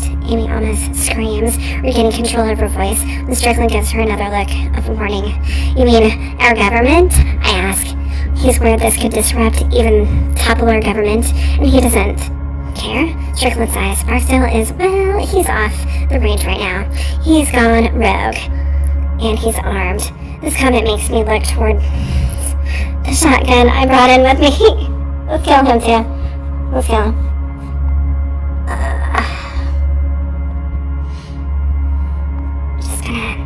Just gonna read through this a little bit.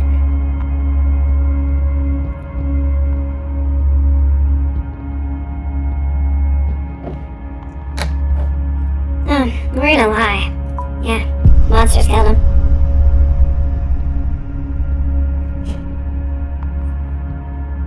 Oh, I see.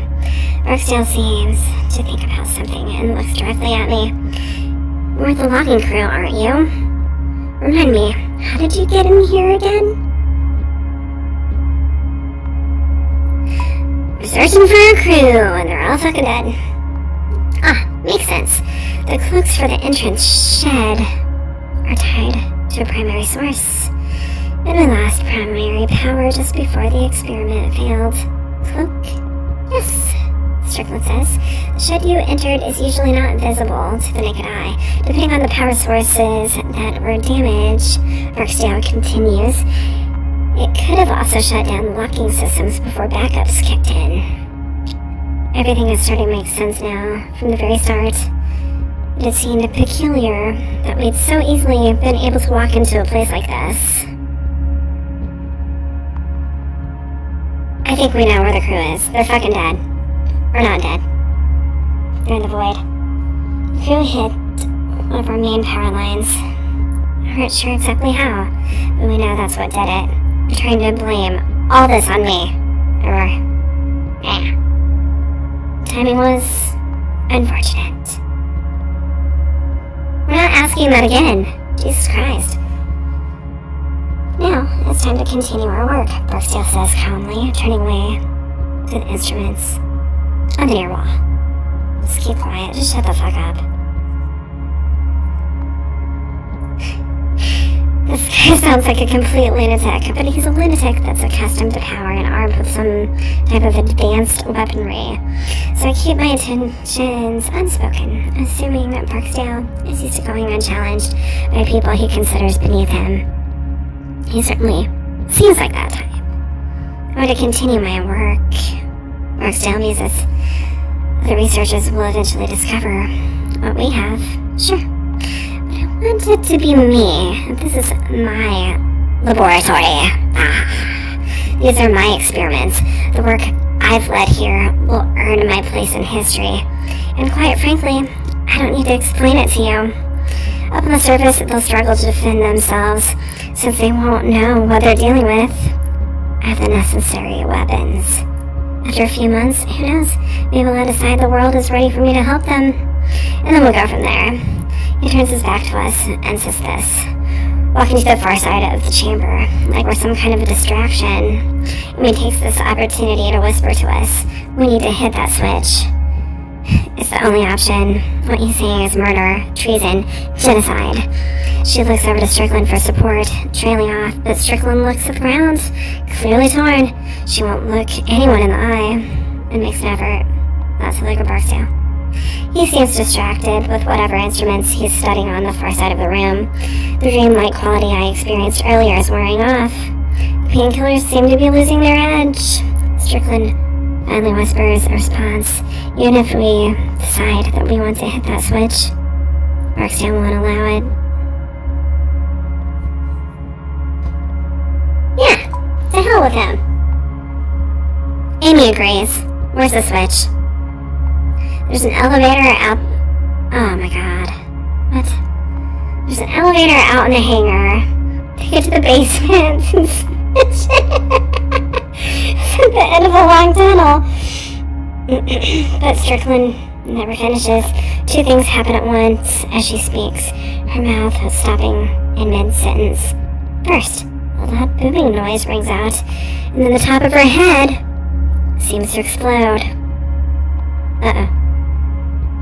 Amy screams out in surprise, and Dennis and I jump back in shock as Strickland's body collapses beside me. Yeah, figures. Behind her fallen body, Barksdale is holding his experimental rifle, and now he's pointing it at us.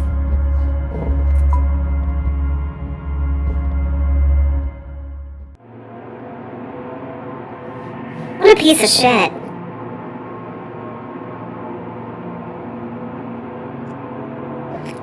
I wonder if Barksdale is even crazier than Marcus.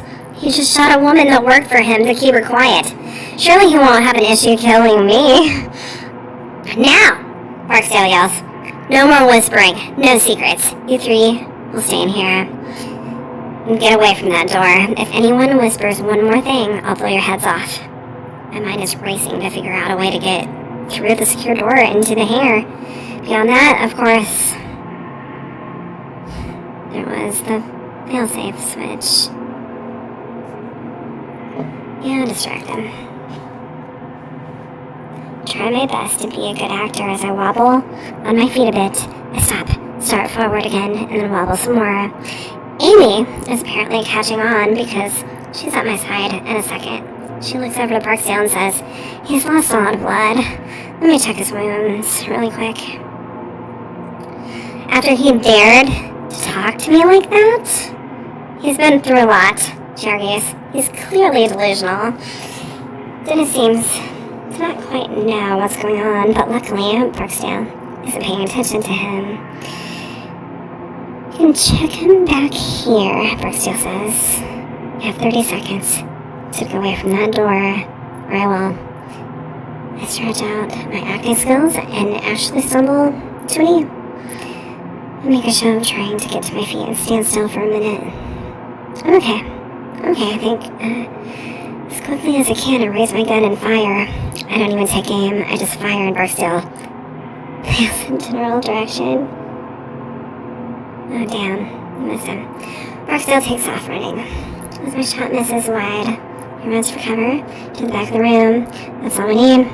Amy also fires a shot to keep him under cover as we head for the door. Amy pushes a button, and the door swings open.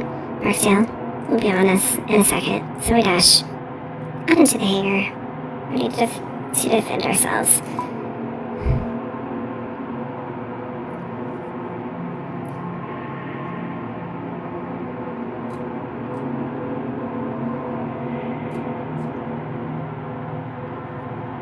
All three of us run as fast as we can through the row of barrels. Right away, though, Barksdale's gunfire separates us. I hear a shot hit nearby as I dive down and realize that neither Dennis nor Amy is with me. I hear Amy cry out from elsewhere in the barrels. Here around the barrels closest to me, I can see Dennis. He's crawling slowly on the floor. She rows away from me. Seeing him move so slowly, I can't imagine how he's finding the strength to do even that. Stop all this nonsense, Barksdale yells at us. I've got a good mind to shoot the fuel and kill all of you.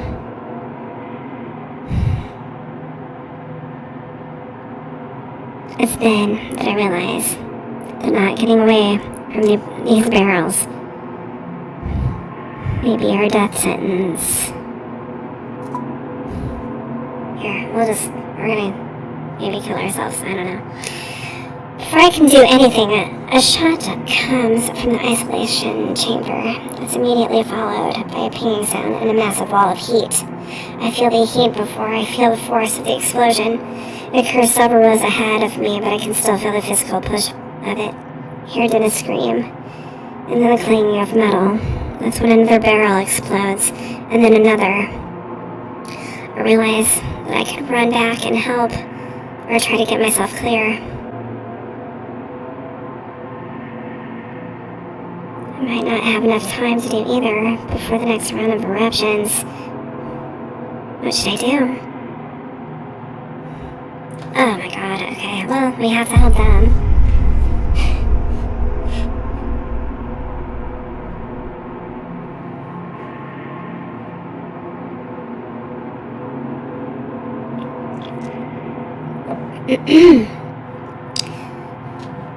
My instinct to help overcomes my instinct to survive. If I don't help them now, the The exploding barrels won't leave Dennis and Amy as good as dead. I turn and start heading their way, but I'm not quite quick enough. Another barrel blows up between us and throws me back across the hangar floor. My face and arms scream with an unimaginable pain of deep burns as I'm lifted from the ground and tossed forward by the explosion. I slowly muscle myself up off the ground and try to regain my footing. My entire body is sore, begging me to just stop. When I look back for Dennis and Amy, the scene is not promising. Neither of them seems to be able to move on their own. Dennis is lying flat on his face, unmoving. Amy is about 20 feet away from him. She's wailing in pain and clutching her leg. Behind them, I can see Barksdale looking for a shot through the fire and evaporated liquid nitrogen. I fire off a single shot just to get him to duck back down. I look back out to Dennis and Amy and see the fire's nearing the fuel barrels. I can maybe keep Barksdale pinned down long enough to pick them up one by one and help them walk to the elevators. But more barrels could blow any minute. I might only have time to save one of them. Okay, well, Dennis had a 50-50 chance anyway, and he's not doing great. So let's help Amy.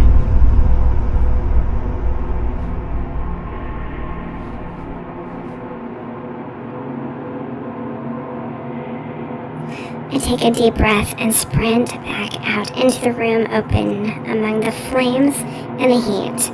Right away, I start taking blind shots at Barksdale. He fires back only once, and the shot goes off into the growing fire around me. I take one more shot and then reach down for Amy. She's coughing and looks dazed. Her leg has been burned and scraped badly. You okay? I ask. She only nods as I help her to her feet, the fire licking up around us. I help her towards the elevator, narrowly avoiding the fire as a hot death. Somewhere through the smoke, Barksdale shoots into the flames. He gets another shot off as we round the corner to where the elevator waits. Amy leans against the wall, gasping for breath. Drenched in sweat and feeling like I've just escaped a furnace, I know I have to try to get Dennis as well.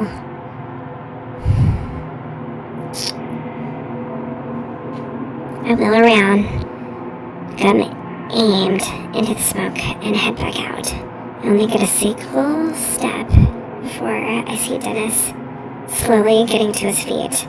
I open my mouth to call out to him, but another explosion right beside him cuts me off. Oh, Dennis. He's engulfed in flames. It's over. I scream and run out for him, but Barksdale is firing at me again. After everything, Dennis is gone. Because of Barksdale, a raving lunatic. I scream at him as hatred and rage rise up in me. I want to rip Barksdale to shreds, no matter the cost. We're killing this motherfucker. Crazy bastard. I start unloading bullets in Barksdale's direction, like I'm on a warpath. Barksdale, you son of a bitch, I scream as I start to head in his direction. I barely hear what sounds like a laugh start to emerge out of him when I'm jerked back behind the cover of the elevator entrance. He's gone, Roger. I'm sorry. He's gone. Amy pleads as she forces me behind cover. I resist her for a moment and then give in. Just another deafening shot takes out a chunk of concrete a foot over my head. I thought we were killing him!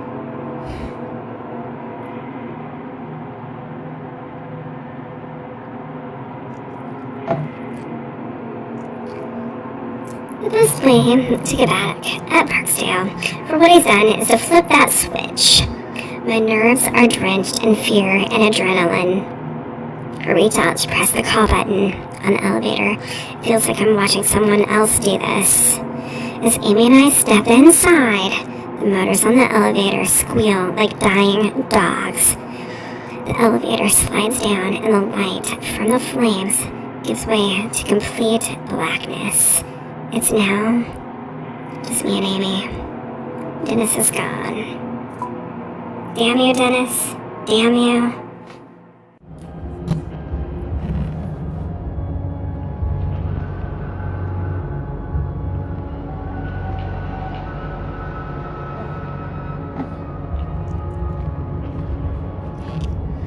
I lose track at how long the elevator descends.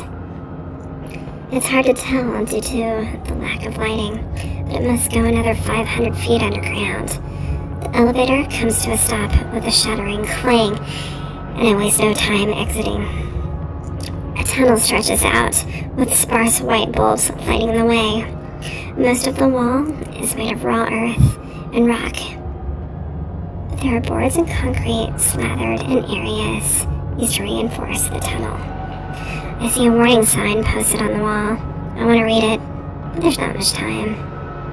I'm not reading. There's no time. That switch is down on the tunnel, and it has to be flipped no matter what. Suddenly, I feel the effects of the painkillers again. My head feels like a balloon, and my balance is off kilter. I look up, and when I see the tunnel ceiling is less than 6 inches over my head, claustrophobia freezes me for a moment. The ceiling is not high at all, and there is barely enough room for Amy and I to walk side by side. It is for the best, because her leg is clearly causing her a great deal of pain. She's soaked in blood and hobbling along. I don't think I can go any further, she says, wincing, but trying to keep her composure. Sit down, I tell her. I'll be back. There's no sense in chancing further injury to your leg. She nods, and I help her down. She shudders in pain as she eases into a sitting position on the floor. Thanks, she says. The switch should be at the end of this hall. If Strickland was right. I look up, and when I see that the tunnel ceiling is less than 6 inches... What? Oh, it just repeated. Ooh, I don't like that.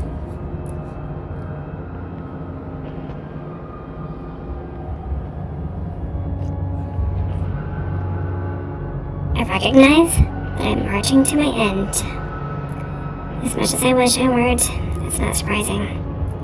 From the moment I saw that those creatures could do to time and space, at least a part of me knew that death was inevitable. Before I have time to wonder what will happen, I see a light ahead. It's nothing more than a speck of blue light, but in the darkness of the tunnel, it's like a lighthouse on a stormy sea. I slide forward, my eyes straining to focus on that little light ahead. From somewhere ahead, I start to hear something that sounds like water. It's trickling lightly, like a leaky faucet. And behind that, there's something that sounds like wind, a light breeze, or an open field. And a voice. Anywhere else, the sounds would have been pleasant. But here in the blackness of the tunnel, they're menacing. We're staying quiet. I don't make a sound, instead trying to make sense of what's going on around me. I cock my head, trying to concentrate, and then realize that I can see the tunnel walls now. This is odd, as I wasn't able to see them a few seconds ago. This is different from the blue light at the end of the tunnel.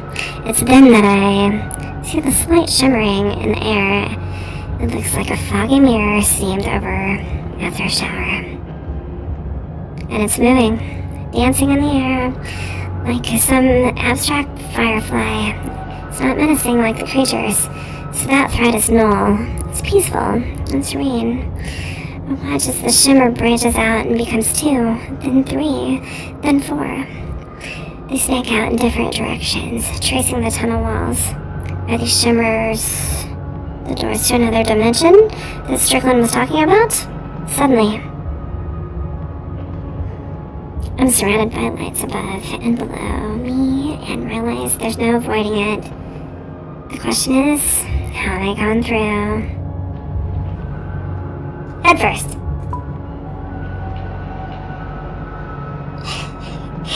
I stick my head through and feel tingling.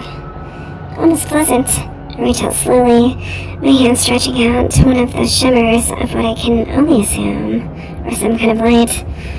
They're hypnotizing, so much so that I don't realize that the tunnel walls are vanishing. I feel like something like wind and a brief electrical pulse pass through me as the lights take me. I pass through something. Maybe the lights? Maybe the tunnel walls? I don't know. The shimmering lights fade a bit, still dancing in the air, but no longer large and branching out. As my eyes adjust, I see right away I'm no longer standing in that dark tunnel far beneath the hangar. I have no idea where I am. I'm just somewhere else, and I'm terrified.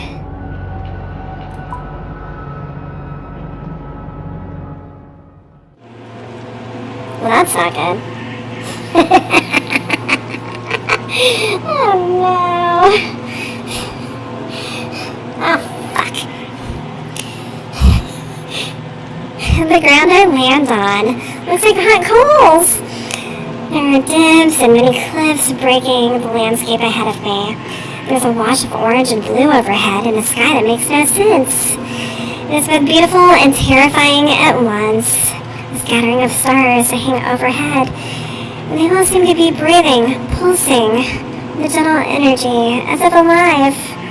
I can't tell if there are clouds in the sky, because everything about it, from the colors to the trembling horizon line, seem to be amorphous.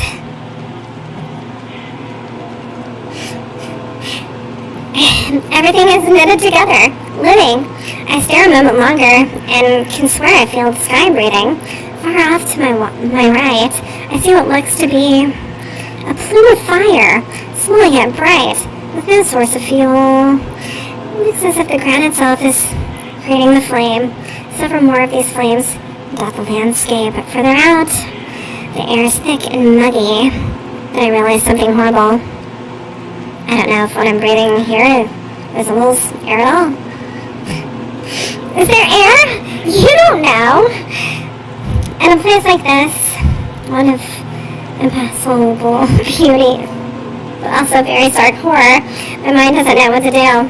A wave of nausea comes over me, and I think I might be sick. I'm not sure if it would be better to fight or to give in. The white light that brought me here is nowhere to be found. Is anyone else here? Is there any way to escape? Oh, we might as well yell for fuck it.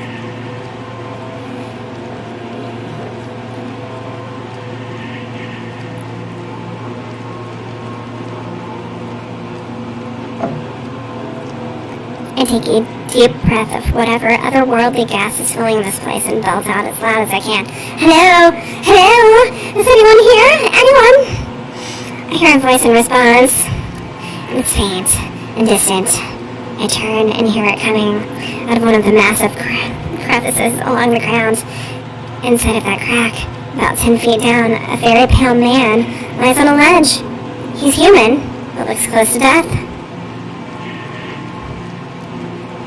He's in the center of a large pool of blood, and his left leg has been twisted and torn in an unnatural way. As I walk to the ledge, he looks up and sees me. Help me, please, the man says. His eyes are wide, although everything about him speaks of weakness. He is close to death, or insanity, or both. Oh, maybe we're in hell. I hope so. I don't know, but we're outside of our home galaxy, possibly even our home universe. Please help. I want to know more. It seems cruel to steal what looks like his last breath just to answer my questions. I'd love to, I respond, but I don't know where the hell I am or how to get back home. The light, he says, it's a doorway.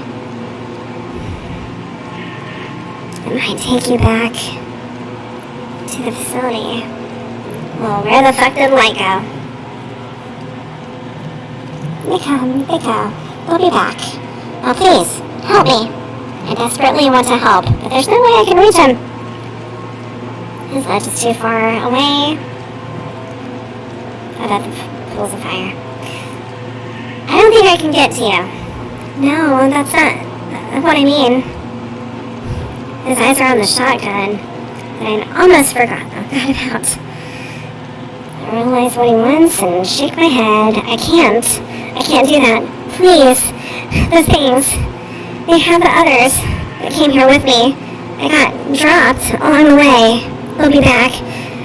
And they'll kill me. That will be quicker, less painful. I can't, I repeat. Please, look my damn leg. I'm dead anyway. I'm about to refuse him again when I hear an all too familiar static sound out from another crevice behind him. I hear another of the shrill noises, and then watch as one of the monsters materializes up out of the neighboring crevices. 2 more come out after it. Then a third. Then 5. Then 10. Soon, I'll lose count. As what was just a few turns into a flood.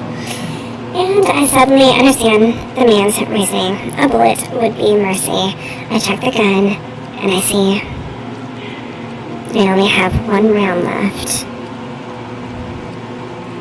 I can use it on this guy, but I may need it for myself later. From beside me, the man pleads again. My God, he says, with lunacy in his voice. Please. Well, we need a round just in case.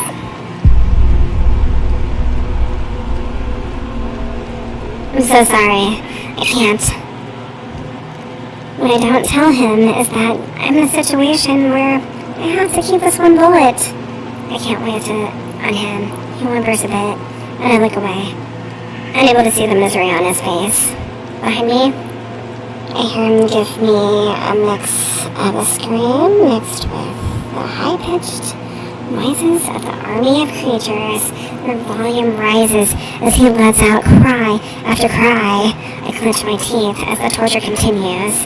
Then, suddenly, his voice is silenced, and only the static sound remains. And that's when I see the shimmer wavering to my right, in the direction I originally came from. I look back to the monsters and see they've noticed me. Some of them begin floating up the walls of their crevices. They're less than 10 feet separating us. The shimmers of white light are within arm's reach. Its movements reminding me of the fish in an aquarium. I reach out and feel myself accepted by them again. Feel the sensation of wind and wait for the feeling of being pushed out, back to the tunnel in the facility. But it doesn't come this time. This time I feel something else. I feel the tugging sensation that seems to want to drag me in all directions at once. As the world goes dark, I realize I'm somewhere else. And it's not the darkness of the tunnel. This is the darkness of a total void.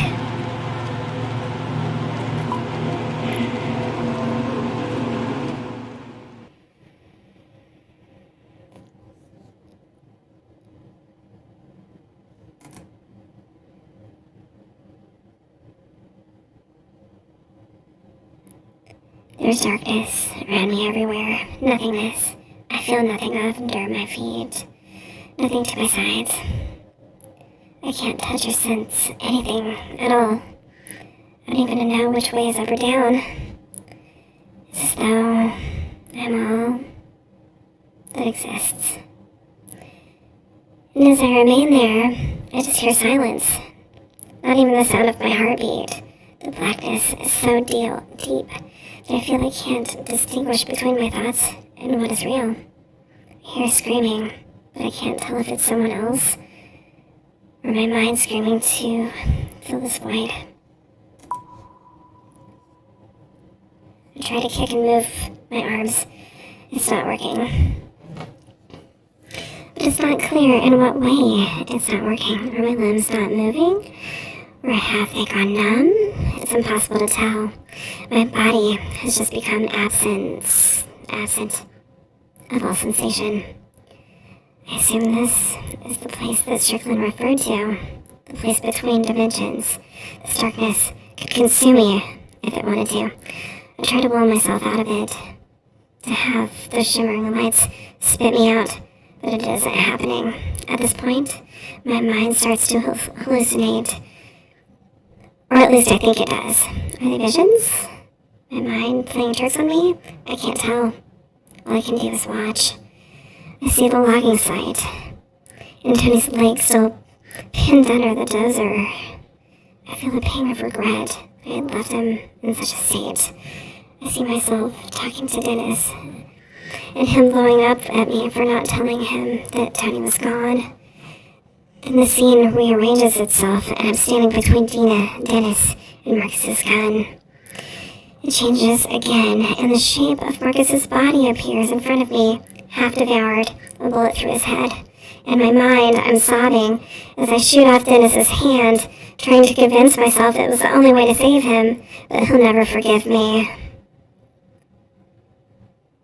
I try to let us scream as Amy and I watch Dennis get blown apart by Barksdale.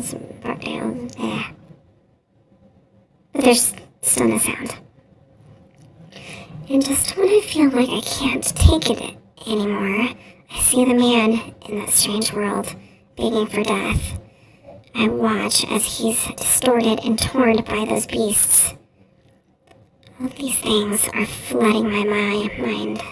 And it feels like my brain is vomiting. Yet in the midst of it all, I see what's really important. The switch. In my mind's eye, I see that glowing light in the tunnel. The one far ahead, small and distant. We're making it through this. We're getting through this. I focus my mind on the tunnel, an image of that flickering light, with a mental effort so strong that it is nearly a physical motion. I make myself envision that little light in the tunnel, as if it were right in front of me. With that, I feel the wind again, a light breeze that seems to come from everywhere, and then, with relief that I can only imagine feels like death, I move forward.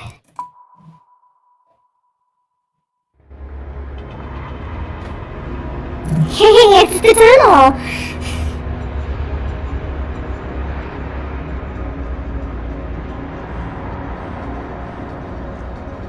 I'm ejected from the void and suddenly standing in the tunnel again. I let out a wail of triumph that turns into a bout of weeping. The weeping only intensifies when I see that light up ahead, a flickering blue light somewhere behind me. You hear a crackling noise. I think of Amy down that way, by the elevator. Have they reached her? There's no way I can find out. For now, I have to keep on with my plan. Besides, if it works, we're all gone anyway. I feel like I can listen to get a better read on where they are, or I can just make a break for it. Just run to the light. I don't even bother looking back. There's no time. Instead, I run with all my might, straight ahead, my focus on that little blue light ahead of me. As I run, I see a different light, a white one, flickering in my peripheral vision. It's another of those shimmers that go to other worlds. It seems they are appearing and disappearing with more frequency now. Strickland was right. These things could reach the surface soon, unleashing more monsters. This thought makes me refocus on the blue light, the man-made light, the switch. The blue light gets closer, and as it does, I can make out a square shape around it. This has to be it. The familiar, static scream of the monsters is much closer now. I have to be quick. I grip the gun tightly, knowing I only have one bullet remaining, the bullet that the man in the other world had wanted me to use. to end his life. I run ahead into the darkness, my eyes locked on that switch I assume is going to kill not only the creatures, but myself as well. As I approach, I see the lever. It's covered by glass, and I'll need to break it. The blue light is directly beneath us, highlighting a series of tubes and wires that snake into an inner workings of the device. In the middle is blackness, not like the darkly colored part of the machine, which is a hole in reality. It looks like some sort of illusion. All the while, I can hear the static of the creatures coming up, dangerously close now. I have no idea how much time I have. Let's just do this.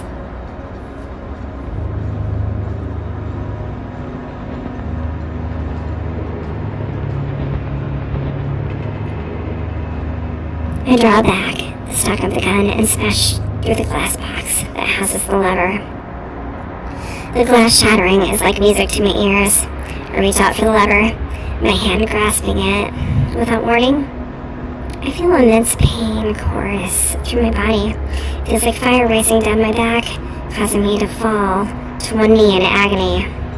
There's only one of them. I can see. It blasts horrible static noise at me as I ready my gun. One bullet left. I'm very glad I didn't put that poor man in that other place out of his misery. I take aim and fire. My accuracy rewarded with a spew of white gas from the creature's core. Backs away. In defense or annoyance, I'm not sure. I start to turn back to the switch when I hear the second creature come gliding up behind me. Its tentacles melt into me, and I scream. I can't help it. I sound like a wild animal. I can try to keep fending them off, or I can go for broke and just focus on that lever. Creatures be damned. Let's do the lever. Let's kill him.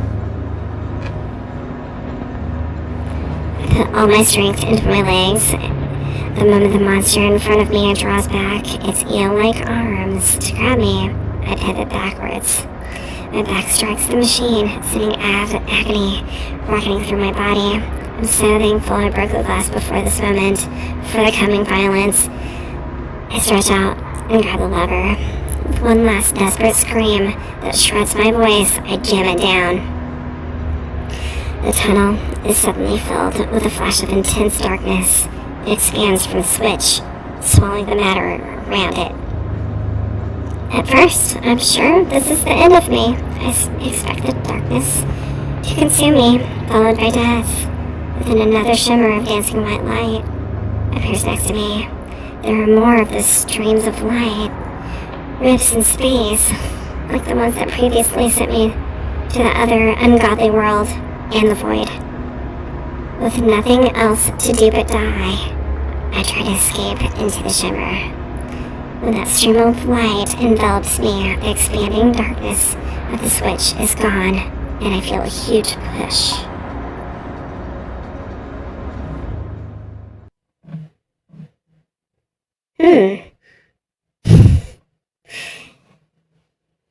My body feels stretched, collapsing like I'm falling in all directions at once.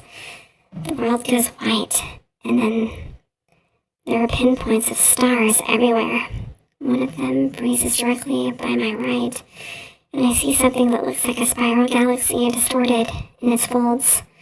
To my right, I see an endless stretch of stars and gas clouds forming some galactic architecture. But beyond the immeasurable beauty, I notice something.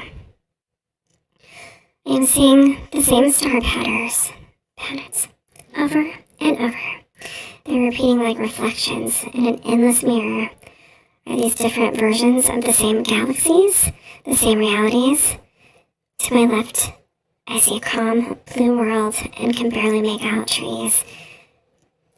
Familiar Kentucky trees that I have been around for at least a few weeks.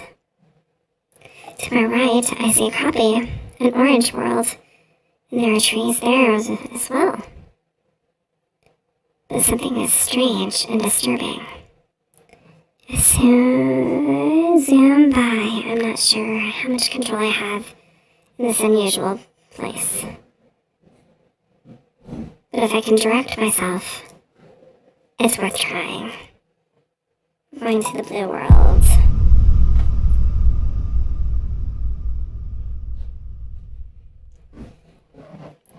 I try to focus my mind on heading towards the blue world, not knowing what to expect.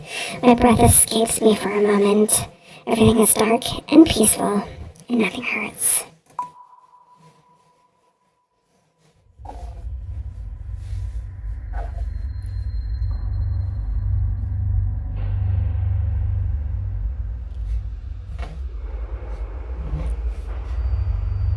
With breath back inside my body, I gasp and open my eyes. I'm back. Back at the logging site. How? I'm not sure.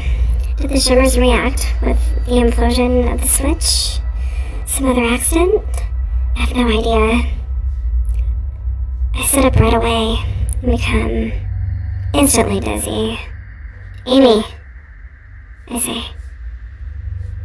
There's no reason to think she survived whatever happened in that tunnel. There's some sort of certainty that gets me to my feet. I wonder if I'm back in time? Before we found the facility, what happens next makes me realize that can't be true. As I start walking forward, I feel a tremor in the ground. Somewhere off in the distance, I hear a metallic groan. The buried facility is being ripped apart under the ground by the activation of the switch.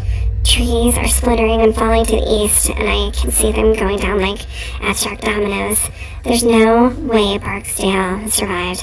Good riddance. I start to walk in the opposite direction. I turn back to see a stumbling figure coming out of the forest. It's Amy. She looks like a ghost. How is she here? Did she fall into one of the shimmers as well? I decide I don't care and run to her. I throw my arm under her armpit to hook her to me as we head back to the logging site. You okay? Amy can only nod through tears. I look to the area where the facility tore the woods apart and see a large plume of smoke rising up into the air. We've made it out of the facility alive, and that, I suppose, is the most important thing. It's then I look up and notice the sky.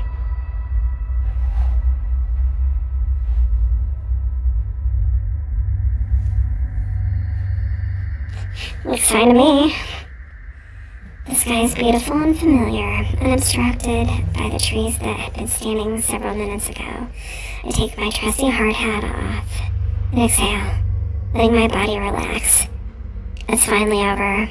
I'm not sure how long it will take me to get back to some semblance of life. But I know one thing is for sure. Any day above ground is going to be a good day. And that you have it, folks, is a wrap. Alright. Don't forget to follow and subscribe and put on your notifications because I can go live at any moment. And everyone have a good night.